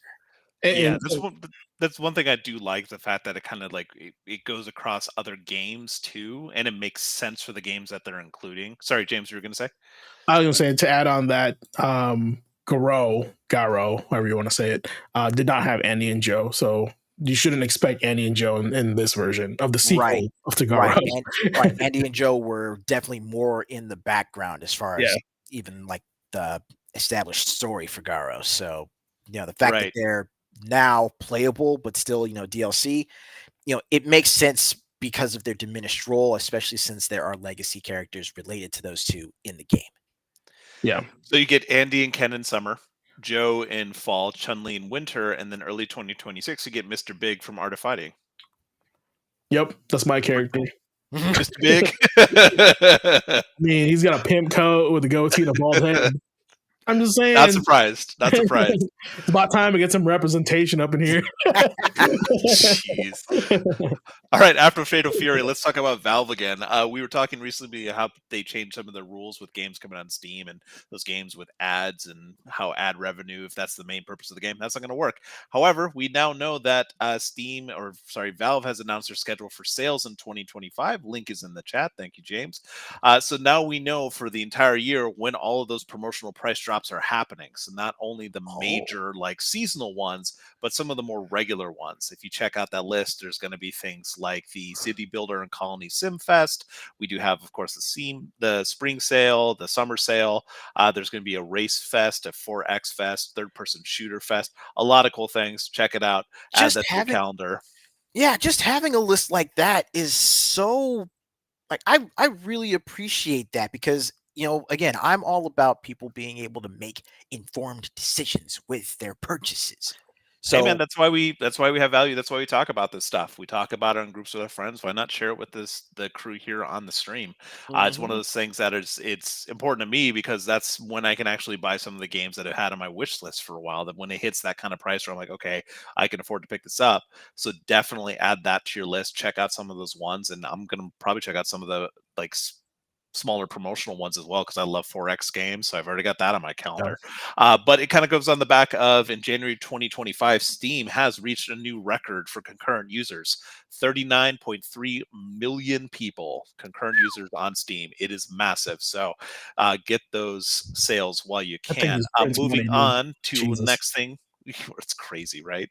I just passed 21 years of service. I got the 21-year badge on my Steam profile. It is old enough to buy a drink. That makes me feel old, and it reminds me of the Counter-Strike days. Speaking of Counter-Strike Lite, actually, the next point I was going to bring up, have you two heard Rainbow Six Siege is getting a showcase on March 13th?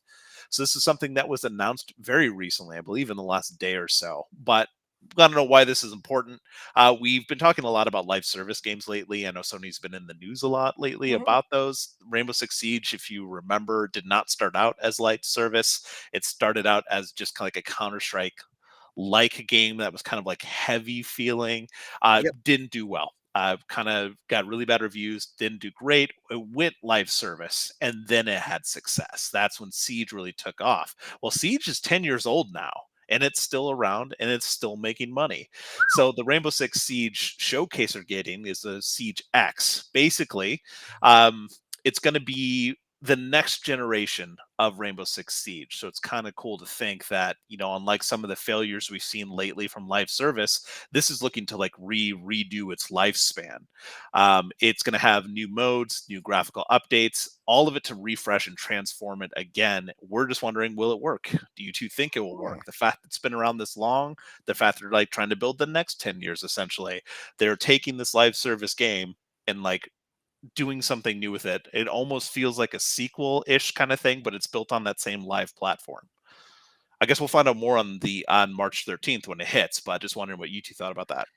The fact that it's been around for so long, like GTA, it reminds me of how long GTA 5's been around.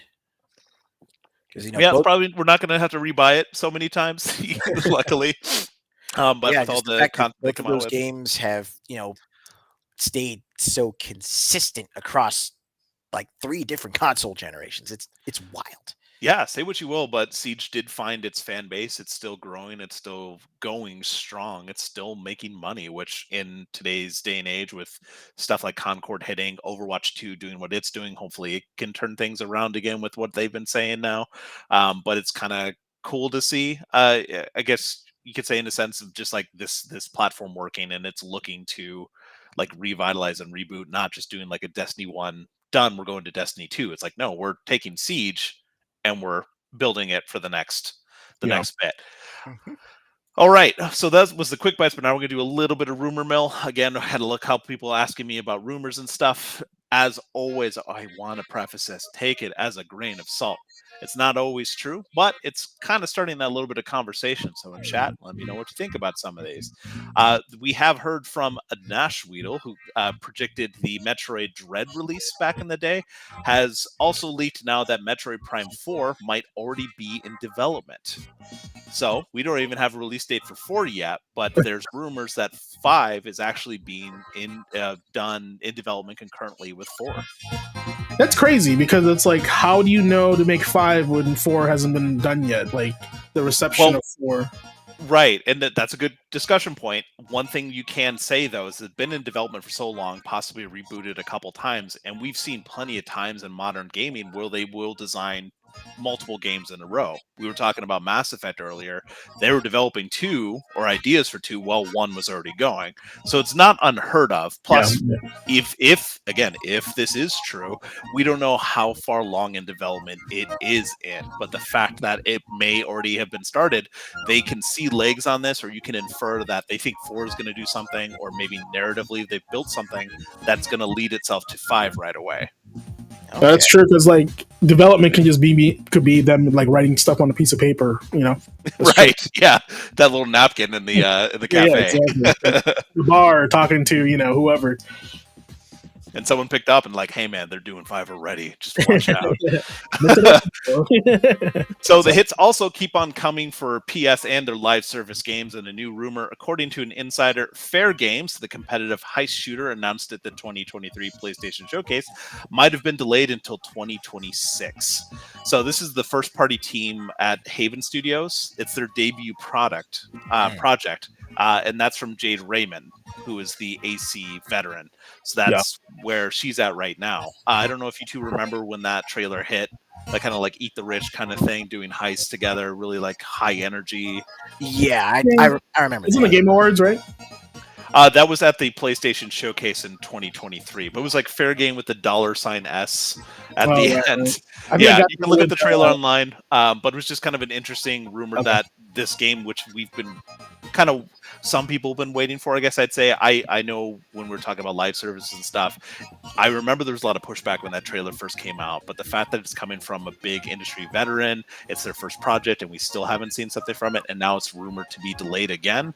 I don't know if that's a good sign. At the same time, discussion point for you guys, we've been talking about all these live service games from Sony's that have been canceled. Remember the one from Blue Point, the one from Ben Studios, 2 live service games. This one they decided not to can. So they've got to be feeling pretty good about this one coming out, even if it was delayed a little bit. Well, the competitive heist shooter sounds like if Payday had a multiplayer in its multiplayer, right? Because that's a heist shooter, but then now you're competing with another squad or whatever. Kind of reminds me of the finals, honestly, right? Yeah, it could have that vibe, especially if you watch that trailer again. I could see why you'd say that. Yeah, and I think like maybe they looked into how the finals was like, holding up, and also I think Payday is successful. They had 3 titles in it, right? And so they were like, all right, I think that will work. Let's just choose this one if we had to keep one.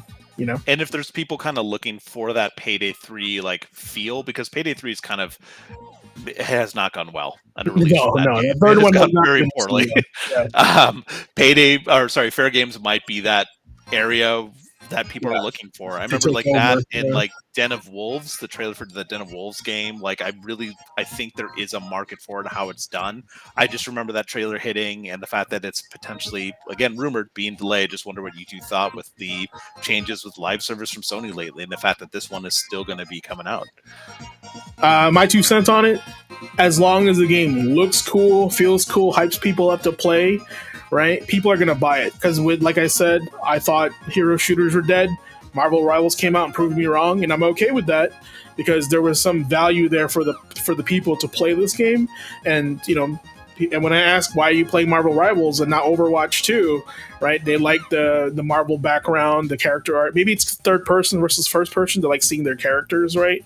And a lot of it was really like visuals. They love the visuals of the game. And the fact that it's not competitive, like it's not like super sweaty, like when it comes to like balance, it's still a bit jank, which is like what makes it fun. And a lot of people in the game space say like once you make this game super balanced, it's not going to be fun anymore. So I think that's like why it's not like if you want to be competitive, play Overwatch, but if you want more casual, play Rivals. And I think that's why there's more people playing Rivals. It's more casual per se. So. Yeah, no, fair enough. Absolutely. It's once again, we keep talking about stuff during this that keeps leading to other points. Yeah. Well, let's just jump right to what you just mentioned, just because it's on my list already. Marvel Rivals, the team at NetEase has laid off a Seattle-based team. So right in our backyard for us here, more layoffs in the industry. The reason I wanted to bring this up is just something right now, and definitely during like the rumor mill kind of thing, is because there's a lot of things going around right now. We don't know all the details. It sucks to hear about people losing their jobs. A lot of tweets have gone out, or a lot of comments have gone out about this, and there may have been some sensationalism with them. I won't call on any content creators in particular, but a few people have been starting to push back. A little bit. Yeah, a little bit, just because the people that have gotten laid off, not to like diminish them losing their jobs, because I lost my job in tech. I know how much that sucked. I have a friend who went to NetEase after leaving our team. Like, based on what a lot of people have seen so far, they laid off a couple of the like directors and stuff at the American branch. This is not the main dev team at Marvel Rivals. So this is a team that was kind of like their Q&A R&D level kind of stuff. So the stuff leading up to game release. So that doesn't mean that they would be essential to being there for the rest of the game. The rest of the dev team is there and making it as well. So it's not the director. It was the team lead director at the Seattle location for that team that was there in Seattle. Again, not to diminish that still sucks, especially right on the back of hearing like how much money Marvel Rivals is making. Yeah, that's why it's surprising to have layoffs after success, which tells me it's like your job is not safe regardless of how successful your game is. Right, and that's kind of what the conversation is around it. And we've seen it now for a while. Like companies are reporting these record profits, but we're seeing lots of people in the gaming space lose their jobs. So it could just be bad timing. It could be optics of it. That's why I kind of threw it in the rumor mill thing. But with those tweets coming out, they're a little misleading. But But yeah, just kind of a little food for thought. Before we jump too much further, I do want to bring up one other thing. Actually, two other things. Rockstar could be planning to allow GTA 6 users to make user-generated content in the next release for online. Similar to trends we're seeing in stuff like Roblox and Fortnite, this could show their want for their open world of GTA Online to be even more popular, because we've seen how well this kind of stuff does in those other titles like Roblox and Fortnite. So just kind of an interesting thing to bring up. That is not confirmed at all. Again, this is part of the rumor mill, but it sounds like they're kind of leaning in that direction to allow user-made content. So just imagine all those content creators putting stuff up online. You're going to get so many ads in GTA Online. You get Beast Game cars, man. Just can't wait. One last rumor for the road. Assassin's Creed Shadows is due to launch on March 20th. Do you think you guys are going to be playing that on the 20th, or do you think it's going to get delayed again? I'm going to be waiting regardless if it's released or not. Yeah, that's fair. How about you, Ace? Isn't March 20th? Isn't that the same day that the first Berserker is releasing? It's either that or Xenoblade Chronicles Cross on the Switch. Either way, they did push it to there, so we can check online to substantiate that. But there's actually been some reports from industry insiders, this one from Tom Henderson, claimed that multiple sources in Ubisoft has said that the studio is confident it will now be released on time. It has even made preparations to increase its spending on its marketing ahead of release. So it sounds like, rumor mill-wise, this is going to be the final release date, no more pushbacks, and they are very confident about it. But again, never say never when it comes to delays, right? Yeah, just make it good, man. That's all I ask for. Just make it good. Push it back as long as you want. But I know the what do you call this? The investors want their Q1 numbers in. Right. Right. So, last little bit, I did have a couple more things, but again, we're getting a little bit later in the night. I can save our articles for other things, but I just wanted to kick off a quick little discussion with you guys because it is in the news. We do talk about gaming stuff, and there's some cool stuff there.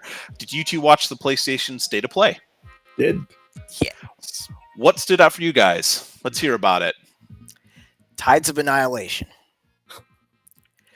There are so few games out there that actually, take Arthurian legends and folklore and utilize it as part of their content. You've got the Fate games, obviously. You've got some of the older titles like Knights of the Round, obviously. But seeing something like Tides of Annihilation, seeing basically, Chaos Legion, but as a character action game that focuses more on Arthurian legends, it looks really cool, and I'm definitely looking forward to seeing more gameplay from it. Cool. Well, do you want to toss that up while I got it going? Yeah. Well, what's that? You have it on screen? Yeah. I didn't. Is it on Discord? No, it's in the. I don't see anything on the. Oh, share screen. Okay, gotcha. Oh yeah, so I was gonna say, like, if you're looking for, let's go ahead and remove this real quick. If you're looking for Arthurian legend. I put it on the chat there. That's actually on my list to play on my 80s game list, King Arthur Knight's Tale, which is basically Arthurian legend with XCOM. So keep that in mind if you like that kind of stuff. But yeah, for the State of Play, lost holds aside, because I've been hounding that game since Final Fantasy 15. I just thought it was super cool looking. And to add Tides of Annihilation to that, kind of like the same genre per se, I was like, wow, a bonus, right? Super cool on that. I was kind of like on the State of Play, and it's a biased response because historically I feel like the State of Play has always been like a unique Sony event for me, where like I want Sony things announced, right? And this time it's only been kind of like third party. And so I don't know, maybe that's the direction they want to take. I did read something from Yoshida talking to Jim Ryan about like he wanted to take Sony more indies versus first party at the time. So I don't know if that article's old or not, but I can see now the fruits of that labor, that decision, right? That Sony's going third party and not first party.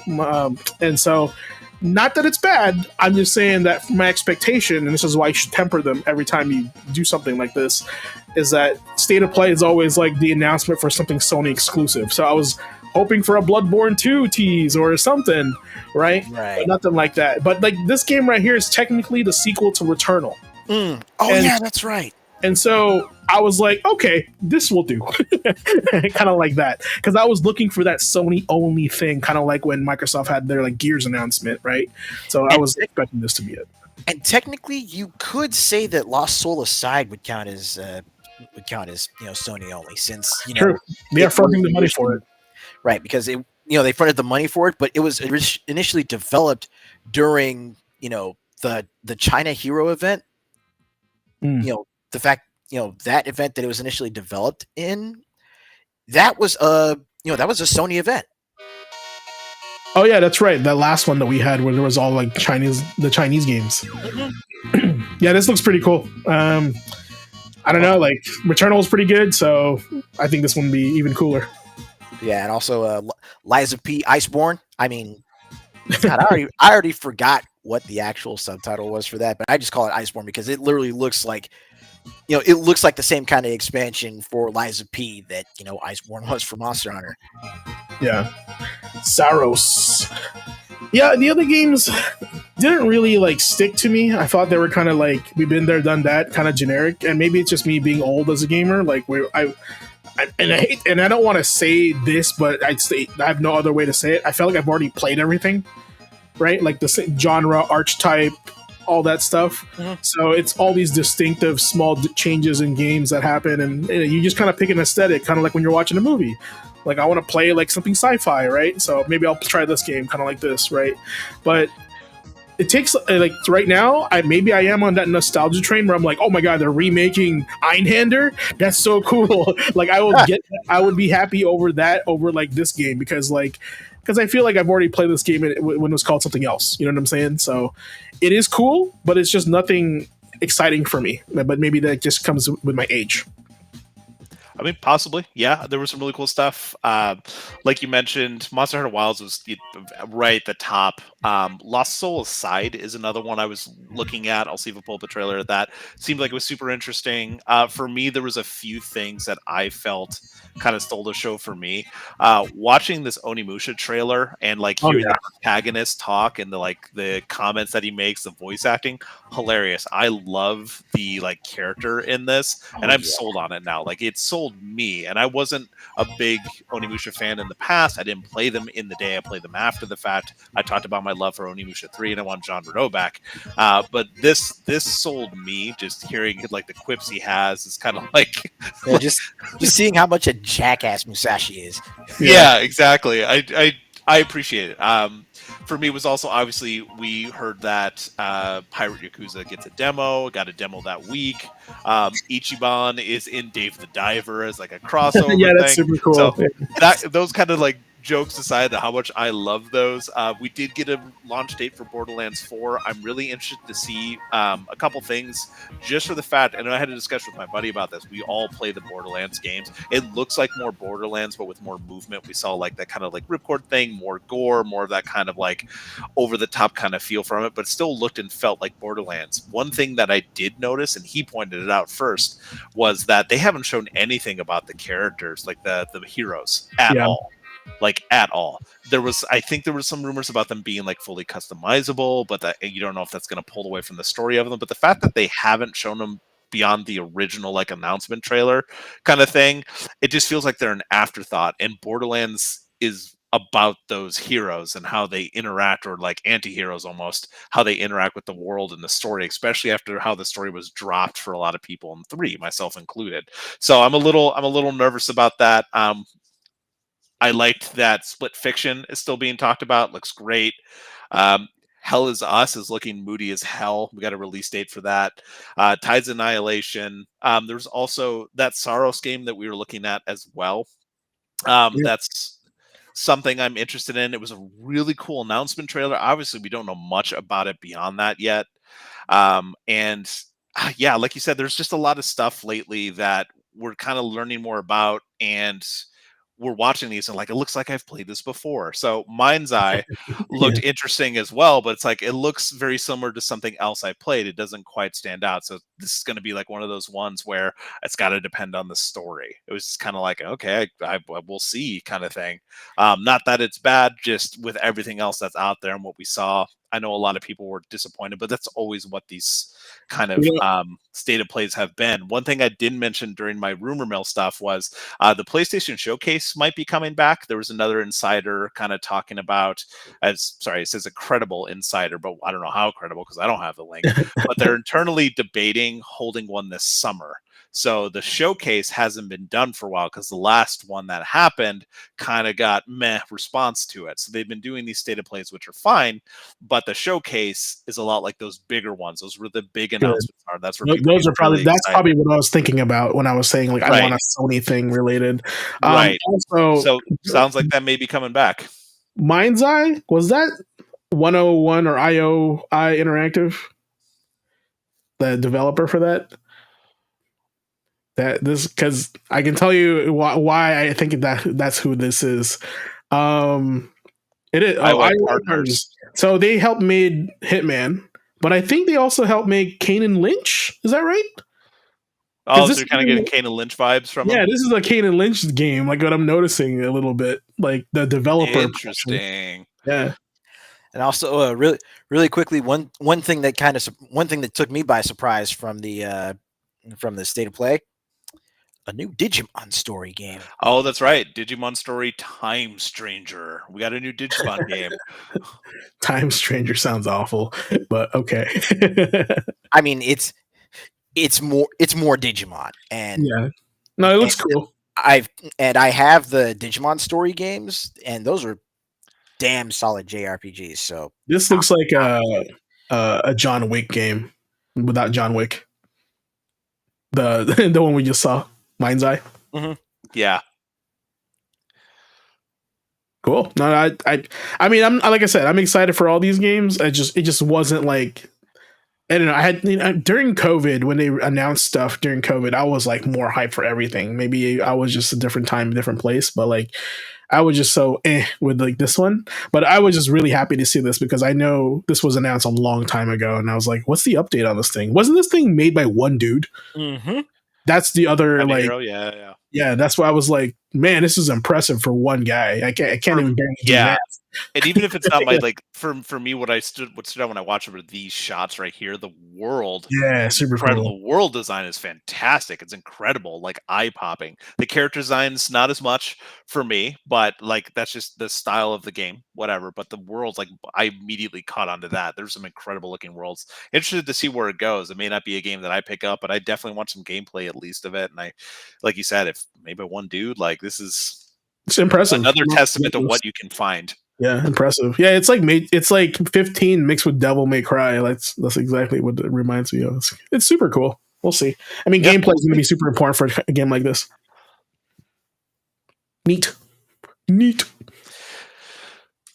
That's all I got for articles, guys. I won't dive too much deeper. I did have a couple articles about Phil Spencer on Xbox era, so some interesting bits we could talk about next week, just about what he talked about the future of Xbox. I know that one thing I did want to call out is he does stand fast about having other consoles or platforms logos in their announcement videos.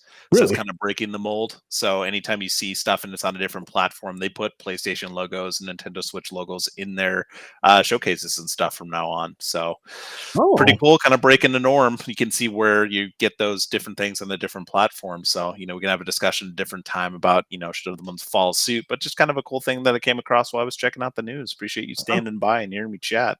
Always, man. That's super cool. I learned some stuff tonight. That's all I gotta say. I learned some stuff. Hey, and if anything, Ace, you've got a calendar now for sales on Steam, and that's all that matters. That is still like that.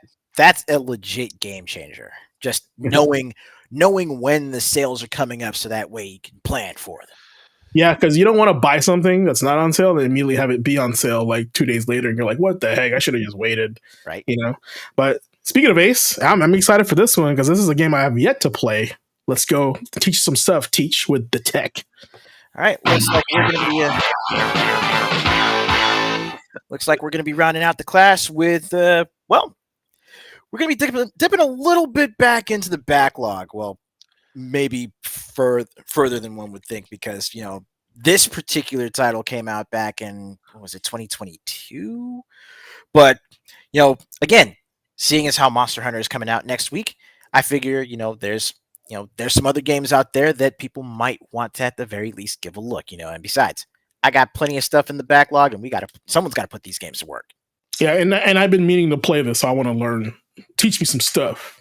So let's get right down to it. We are going to be diving into God Eater 3.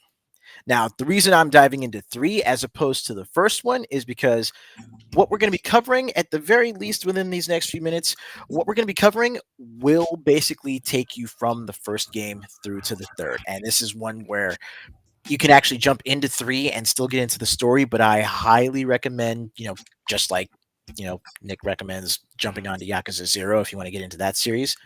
I recommend, if you can, purchase God Eater 2. Why the second one, if you don't mind me asking? Why the second one? Yeah. Because normally it's bundled with the first. Okay, so value. From a value standpoint, you get 2 games for the price of 1. Exactly. So if you can, purchase 2. Make sure you get it bundled with 1 so that way you can play 1 first. But let's just get right down to it. So, Monster Hunter, you got that big release coming next week. But as we said earlier, competition breeds innovation. And with, the other different monster hunting titles out there like God Eater, Tokiden, Wild Hearts, Ragnarok Odyssey, Ace, there's a lot to choose from. And for someone that might want to get into Monster Hunter, you'll probably want to check out some of these other games just to, help you get your feet wet. Now, the God Eater series is definitely more of a arcade style take on the monster hunting genre. It's definitely more fast paced, and especially with the Bandai Namco games, with God Eater, with the God Eater series, definitely, the story and the characters are more in the forefront. But one of the staples, a staple of the monster hunting genre is, the different weapons that you can actually, have access to and utilize as you are facing off against your opponents. And one in particular that always has a variant is the short sword. It's your basic go-to weapon. It's fast. It's versatile. In Monster Hunter, you're looking at the sword and shield, for something comparable speed-wise. But let me go ahead and jump into a mission really quickly. In fact, you know what? Let's see if we can actually jump into... there we go. Actually, this right here, the D7 certification, should work out nicely. The D7 certification. Now, just going by looks alone, you can already tell, this is going to have a different flavor compared to Monster Hunter, which is, a little bit more photorealistic. God Eater is definitely the more anime. Love it. But just jumping into the gameplay itself, jumping into, how it feels on the ground. Is this a direct sequel to 2, like story-wise?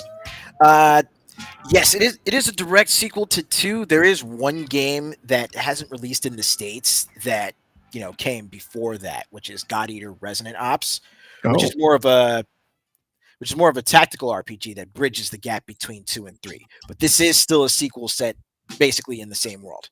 Okay. Far featured. Oh, damn it. I remember playing the demo in this, and it was pretty cool. What I noticed from the demo that I played on 3, there's more movement in this one, right? Yes. Yeah. Yes, there is. There is definitely more movement in this one, and it's more movement even compared to 1 and 2.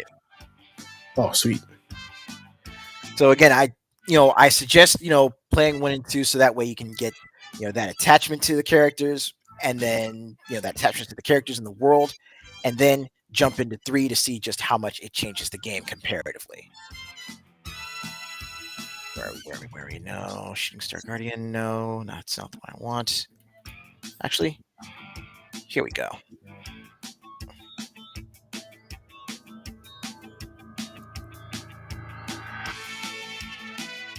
Sorry for taking so long to get it all loaded up for y'all. Oh, you're good. This was on my to playlist during the COVID era, but I can't remember what happened because I remember like I'm gonna play this demo, and if I like it, I'm gonna continue playing it. Mm-hmm. Something must have released to stop me from continuing because I was like on a God Eater trend at the time. Wouldn't be surprised. But COVID times were a time sink, man. It was a Vorpal time sink. You know what's funny? I think it was Hunt Showdown that stopped me from playing this game. Oh yeah, you were talking about that. Yeah, it was anyway, go ahead. Now, again, showing off, just basic movement in the game. You're definitely going to be, taking on more high speed operations compared to the slower, more methodical hunts like Monster Hunter. With your basic weapon with your short sword, you've got your basic attack strings. Again, this is definitely one of the more high mobility weapons, one of the faster weapons. One of the different things between this and Monster Hunter is that, getting your materials from monsters. That's pretty transform your weapon into the same kind of monster you're fighting, and you devour your enemies. Reminds me of Final Fantasy VIII. Steal their powers. Basically, yeah. If you use Devour while the monsters are still on the move, then yeah, you steal their abilities. You can steal, specialized bullets, or at least you can get the specialized bullets in 1 and 2. But here it actually triggers a burst mode for your character. I love how that's also the short sword. It's already longer than the guy's body. The weapon I had earlier was one of the long swords. Yeah, I saw that. There's 3 sword types in the game. There's the short sword, long sword, and buster sword. What's the buster one? Like super heavy? Mm-hmm. Yep, super heavy. Like if you play great sword, or if you play the heavy sword in Monster Hunter, if you go for the meaty chops, buster sword and God Eater's going to be. That's what the buster sword. Okay. Yep, cool. That's going to be your go-to. Dang it, Zeke! Why'd you beat him so fast? Damn it, Zeke! Why you gotta be so good? But the short sword, again, you use it for quick strikes, and the secondary attack button on it is for more, stabs and piercing strikes. Cool. So you can do slashing and piercing damage, which will have different effects based on the armor of the monster that you're facing off against. Now, each weapon also has a certain special action that it has, and with the short sword, you can transition from ground to aerial combat almost on the fly. Is this the equivalent to dual blades in the Monster Hunter, or is it just a sword and shield? Sword and shield. Okay. Now, the other thing that actually sets God Eater apart from Monster Hunter is that the equipment that you set up is literally, you have your melee weapon, which can also transition into your long-range weapons, so stuff like sniper rifles, shotguns, machine guns, a laser gun in this one. But also, you have your shield built in as well, and you have 3 different types of shields you can use: bucklers, shields, and tower shields. It's all coming back to me now. Just each with varying speeds of deployment and, varying stopping power and defensive power built into them. So it's if you want to, if you're playing Monster Hunter and you're more of a Blade Master type, you prefer your melee, then God Eater's got something for you. If you're more of a gunner, God Eater's got something for you. But plenty more besides, because aside from, in Monster Hunter, you can, put together different types of ammo for your bows, or you can put together different types of files for your bow guns, and for your stuff like your charge blade and your switch axe, right? But in this, long range takes on a whole new dimension. Hammer of Dawn. Because what you have access to Sorry, let me go into the loadout here. What you have access to is not just your guns, So is that a pile bunker? bullets. That's a sniper rifle. Okay.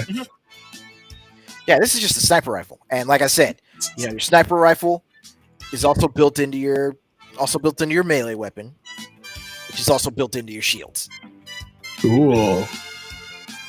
But with your firearms, you can actually go into not only selecting different types of bullets for your firearms, but crafting custom bullets.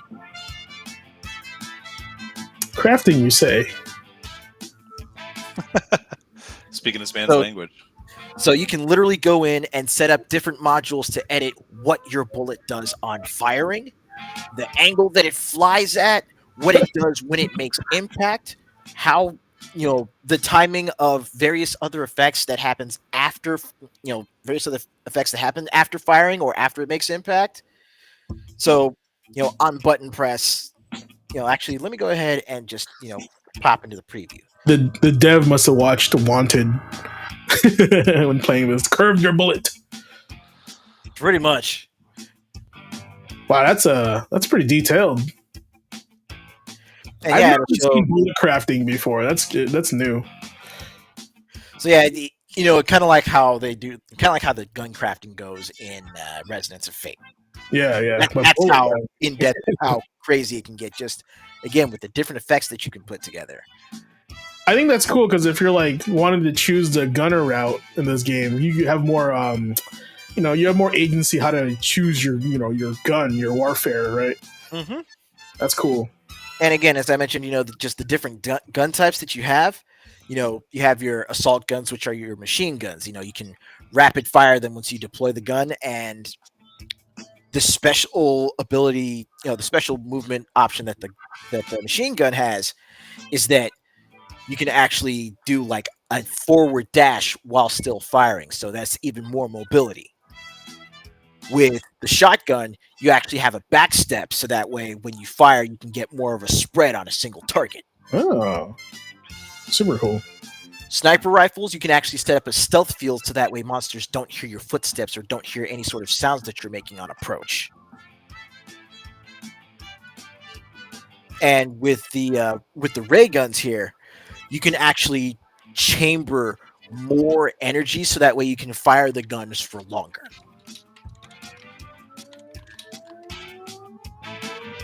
Now, again, with this, I just took y'all through one of the melee weapon types while briefly going over all of the,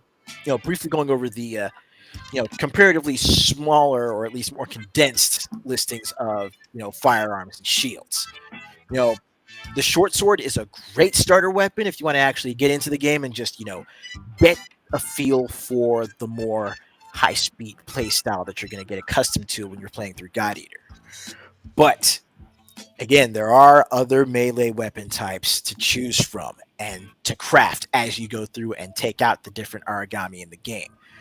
Again, there's your short blade, there's your long blade, which is, your longer swords, which have, more damage, more reach, but it's a little slower.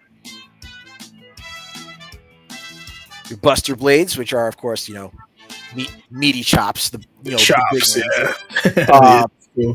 These tend to do more slashing and crushing damage, and you'll even find certain club type weapons that actually go into the Buster Blade category. I don't know why I just thought the 50 Cent in the club song stuck in my head. Just hitting the monster with that soundtrack. And speaking of clubs, boost hammers. Let's go. So yeah, you got your hammers, or in this case, rocket-propelled hammers. Even better. That's a weaponry right there. And again, as this game focuses on mobility, you can actually get a surprising amount of movement out of a boost hammer when you use its special abilities. We'll go more into that once we actually cover that weapon. You also have, of course, your lances, which are even more aerial-based. So literally, if you wanted to play a dragoon, the lance is going to be right there for you. That is a specifically piercing type weapon. So if you've got monsters that you can like pinpoint their soft spots, Lancers are going to do you. Lancers are going to do you pretty solid. Then you've got your scythes. With the scythes, you don't just have the long reach of a pole arm, but you can also extend the scythe even further for wider ranging swings, and also unique ability where certain hits can actually drain hit points from your opponents. So Ooh. if you're looking for something where you've got offensive recovery, scythe is definitely something to take a look at. And the two new weapon types that were added to God Eater 3, the Biting Edge, which is your dual blades, but dual blades that can also be linked together for a glaive style weapon. So that's pretty sweet. And then you got the Heavy Moon, which is a crescent blade on a polearm. You can swing it around kind of like, a chakram that you don't throw. But that weapon can also convert into a battle axe with a running chainsaw blade. I know a bat lift when I see one, all right? That's what the Klingons use. But again, God Eater takes the same formula that takes a lot of the same formula from Monster Hunter, but again, it's an entirely different spin, even just from discussion of the weapons and the mobility in the game. And if you're looking into something that might help you get into Monster Hunter, you could do worse. I mean, it looks interesting and fun. It looks like, to me, at first glance, futuristic Monster Hunter with the anime vibe to it, right? So it's anime. It's Monster Hunter with a little bit of Horizon, but anime. That's true. It is post-apocalyptic, from what I remember. And that right there is, although it's a more extended session, that right there is going to do it for this week's edition of the Tech. What's that challenge when you talk to her? We will definitely be getting more into more specific weapons and the weapon types in future weeks. So if you definitely want to, if you want to get a little bit more info on this, then by all means. Do you have what do you call this, like a video on your channel of God Eater that you can link, people can watch? Actually, I know I streamed it recently, so I can definitely pop it in the chat. Yep, I can definitely take a look here and see where is it. Oh yeah, it was quite literally yesterday's stream. So let me go ahead and get that. Link pulled up for y'all. All right. While he's doing that, I mean, Ace, I saw you playing Warriors Abyss today. Ho ho ho ho! I know. So I know what you're playing. I still crushing that list on A to Z Gaming Challenge. Playing Gears of War Tactics, and just finished my first boss, which is a Brumac. A 4v1 to Brumac, and Brumac won 8 times before I actually beat the stage. So I'm pretty proud of myself. It was actually quite challenging. But yeah, man, that game's super cool. I can't believe I slept on that game. And like I said, if Gears and XCOM had a baby, it would be Gears Tactics.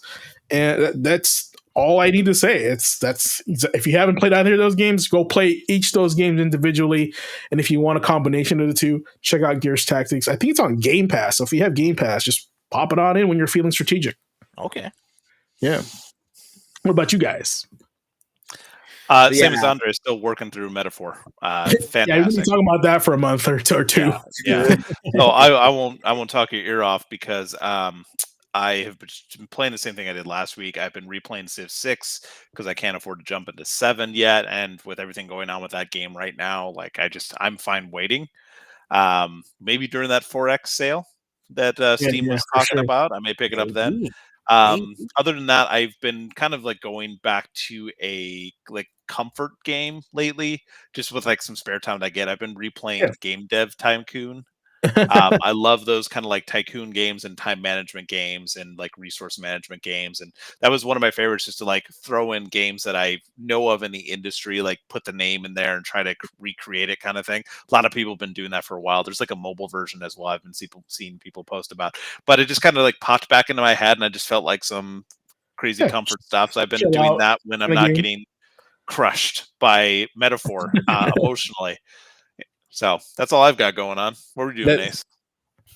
Yeah, like, I've been playing a little bit of the First Descendant, because there's just been a pretty steady stream of updates being added to the game, just more quality of life improvements.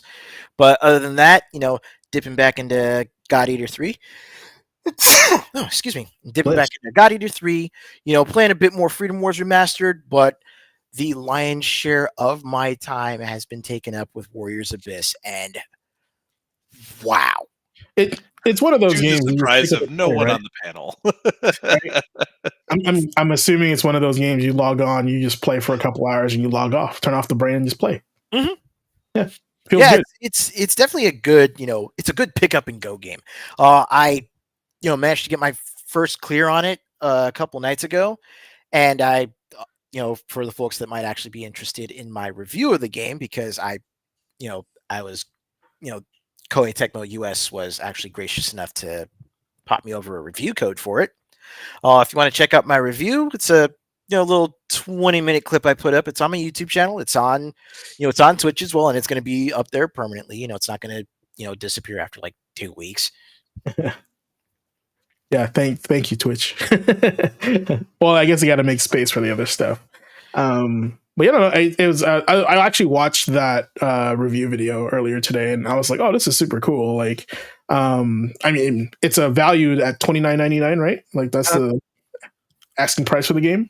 25. 20 even better. So $25 for a pick up and play, kind of turn off your brain, play it for a while, then go about your day kind of thing. That's super cool. I feel like Dynasty Warriors, and it's also a mix of Samurai Warriors characters too, right?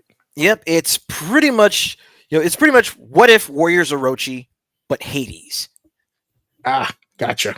Makes sense. And also a tiny bit of news on that front: the first of the free character drops is going to be coming on the 25th. Ooh, free characters. Are there paid characters now?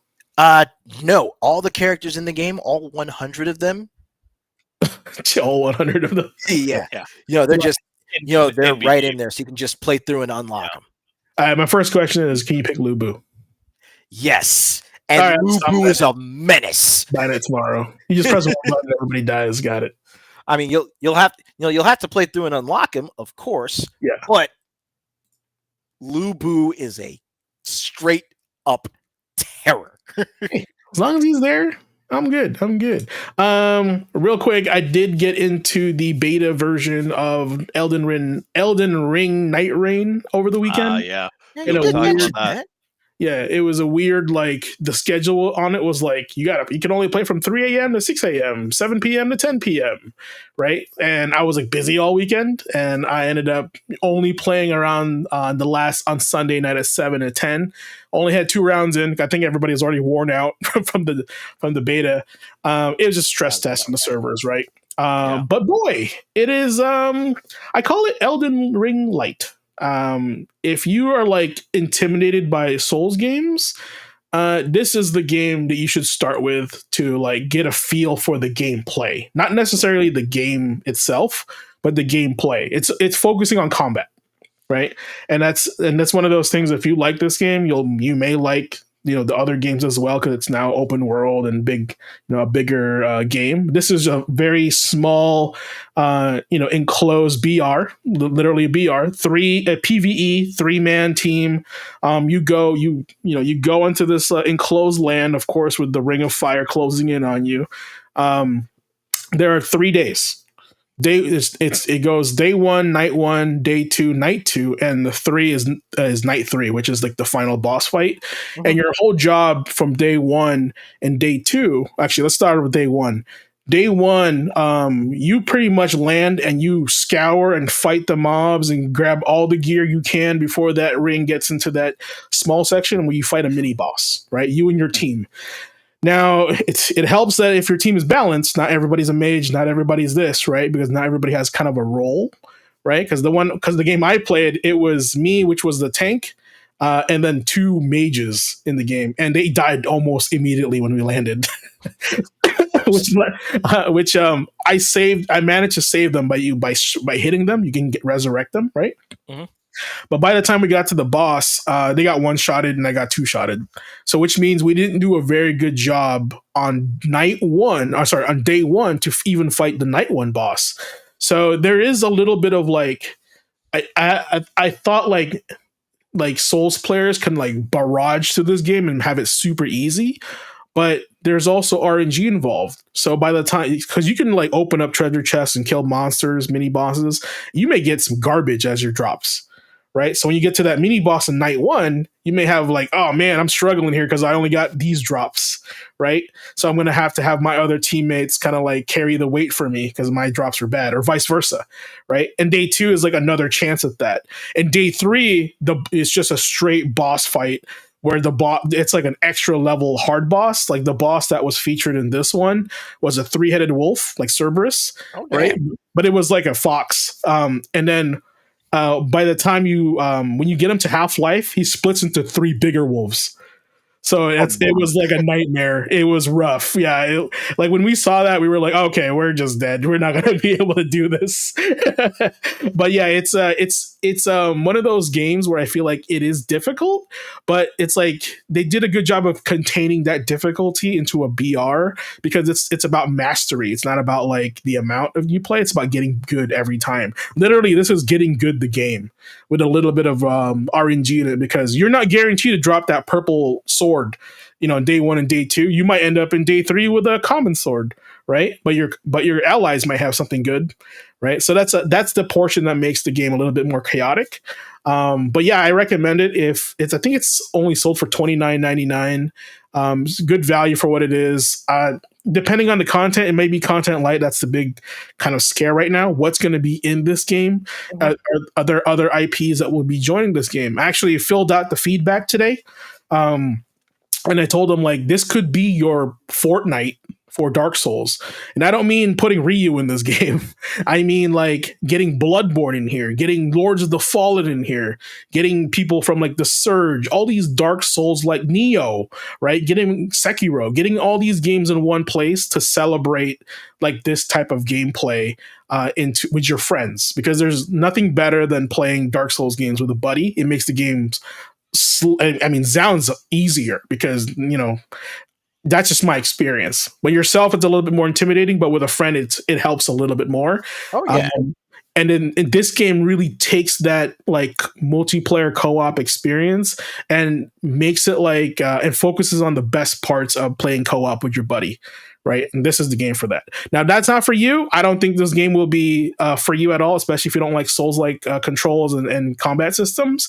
But on a lighter note, they did improve on the mobility and the stamina regeneration. So you don't feel like you're having to be bogged down by that stamina as much as the other games. And also when you level up automatically by touching a bonfire or a grace. And the stats are scaled depending on which class you're at. So if you're a magician, you're going to get more stats and stamina and magic, than strength. So it scales by your class. So it's super mainstream and streamlined. I think it's going to be cool. But like I said, the big concern is content, because after like a few rounds and you're like, are you seen everything already? Now what, right? Did I just waste $30 because I got like 2 hours of it, right? Hopefully there is another map, but it is a beta, so I don't know if it's 100%. There's only 4 classes in the beta. I think there was 8 announced or more, so just keep that in mind. Yeah. Okay. Yeah, it's pretty cool, and thank you for Namco for hooking me up with the beta. It was a really good experience for the little time I played it. So awesome! All right, so do we have anything else on the agenda as far as you guys want to add? I know we had to cover a lot tonight, and I always love covering a bunch of content. But anything we missed? I do want to add something that Nick talked about earlier. No, I got nothing new. Okay. Nothing on this end. I think what I wanted to say to those that are watching Nick mentioned that like it was great for Sega to put their game on, Game Pass and Xbox, right? And the console wars is officially dead. Like it's, and and here's the thing: I don't think there's a clear winner. I mean, a lot of people argue Sony, but I think like I believe that we as gamers we would lose if one wins all the time, right? We would get lesser quality games like this because competition feeds innovation. If there's no competition, there's no need to try hard. Okay. But going back to what Nick said, I'm glad that more people have exposed themselves. That sounds terrible. To Clip it right there. Yakuza and the Like a Dragon series, right? And all it took was for them to get on Xbox, right? Because it was locked into the PlayStation 2 and PS3, whatever. But now the Xbox had, and you said it grew, right? While it was on Xbox, like the feedback and like the fan base grew from being on another platform. And I think that's like when I was a kid, I think like the console wars were really fun, right? It's good to have these little like, oh, my system's better than yours, and we poke fun at each other. But like, I think now as a consumer, like as an adult, I think it's good that like the developers are winning, right? Not the console makers. If more people get to play their game, I think that's better. And and then we're talking about growth, like in video game design and just a video game consumer. To me, I feel like that's where I grew. Is where before I was like loyal to like the system. I bought a Sony PlayStation because the N64 like kind of disappointed me after waiting for so long, right? And I waited for Final Fantasy 64. Then it was released as Final Fantasy 7 on PlayStation. So I was really hurt by Nintendo during that time in my life. But it was just really nice to hear from Nick and that Yakuza has been, like I said, more people are playing it right now. More people know about it, and I love that for Sega. And I wish them more. And I think this is why we're getting games like a Pirate in Hawaii, because like more people are aware and they're like, this game is insane. This game is fun. So they have more motivation to create a game like that and to kind of go farther than their comfort zone, right? Yeah. So that's not always going to be one-to-one with all those dev studios out there, but it's a good example of when it works, what it can do for a team. Because when they started getting that money, they brought something like Ishin over, like we were talking about before, which is a little more niche, doesn't have as big of a following, did well enough, but wasn't something new. It was more so it's like, hey, here's this thing that was only available in one region. We'll bring it out because now it's popular over here. Great. Wonderful. But now those teams are getting more money as well. Ace, on that same thought. Sorry, I did not mean to interrupt you. Oh yeah, no. Just on that same thought of just now those teams are getting the funding and the opportunity to expand and build better games. I mean, the fact that Ichiban Stories becomes so big now, Infinite Wealth has done so well, and now early reviews for Pirate Yakuza are really positive. It's like they're getting the chance to improve these kind of games. They're getting the runway that they may have not gotten before. And Phil Spencer kind of talked about that. If you get a chance to listen to the Reset Era thing, he kind of quoted the same thing that you just said, James. His idea was, see if I can find the quote specifically. The big thing was, essentially, I'm just going to paraphrase here. They're not trying to get everyone over to Xbox anymore.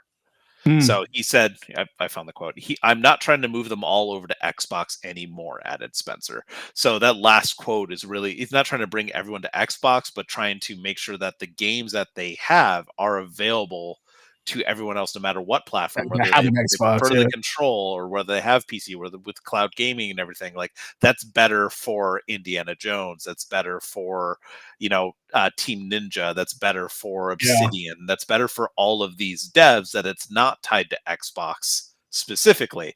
The other side of that being like there's no more like exclusivity. So why do I own my Xbox? There's still gonna be reasons, but like you said, the console wars as we know them are over, essentially. Like those two big back and forth, Sony, Microsoft.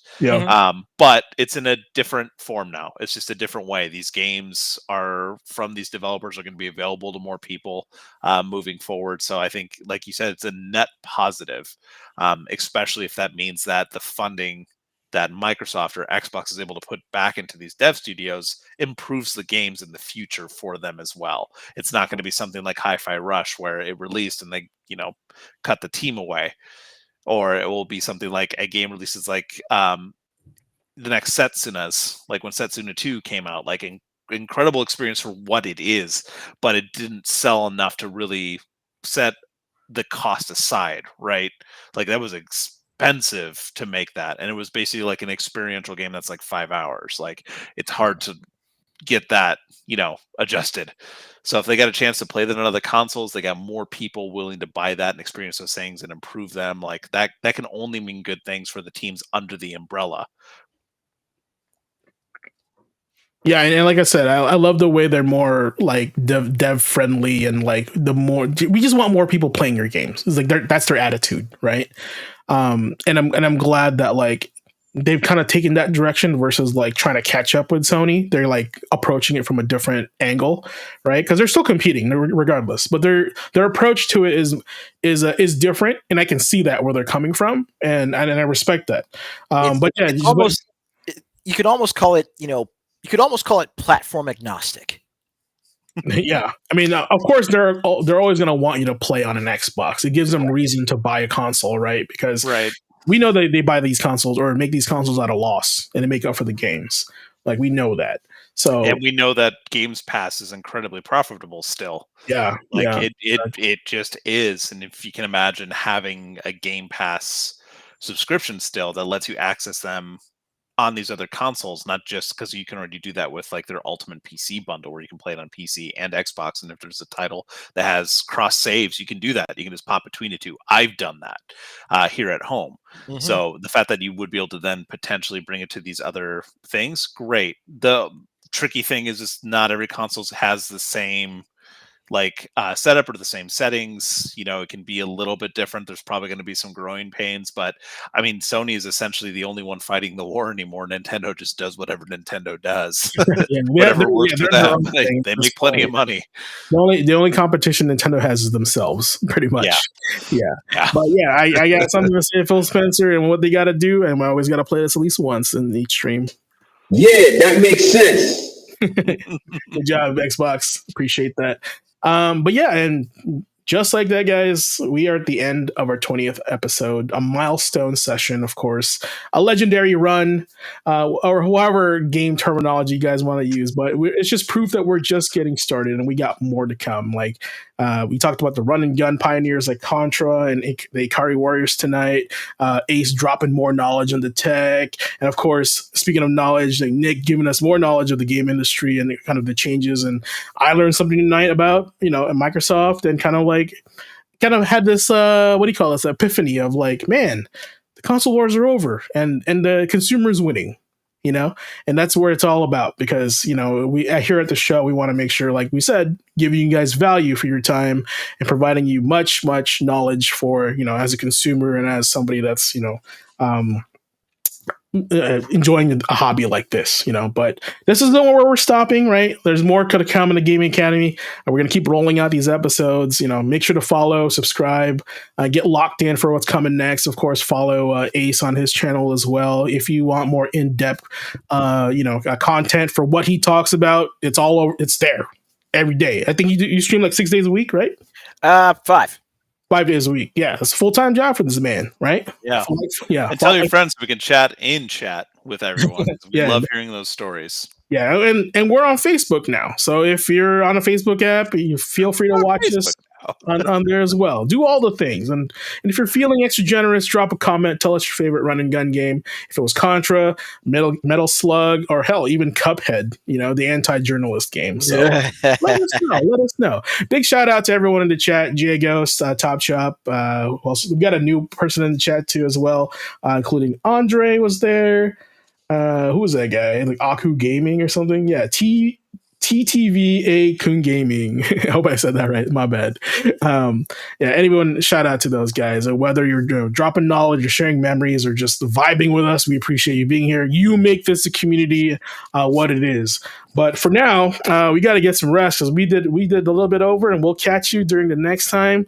Same academy, same hype, but new adventures. And until then, keep gaming, stay legendary, and we'll see you in Class 21 next week at 8 p.m. Pacific Standard Time. All right? Y'all have a good night. Appreciate y'all. Class dismissed.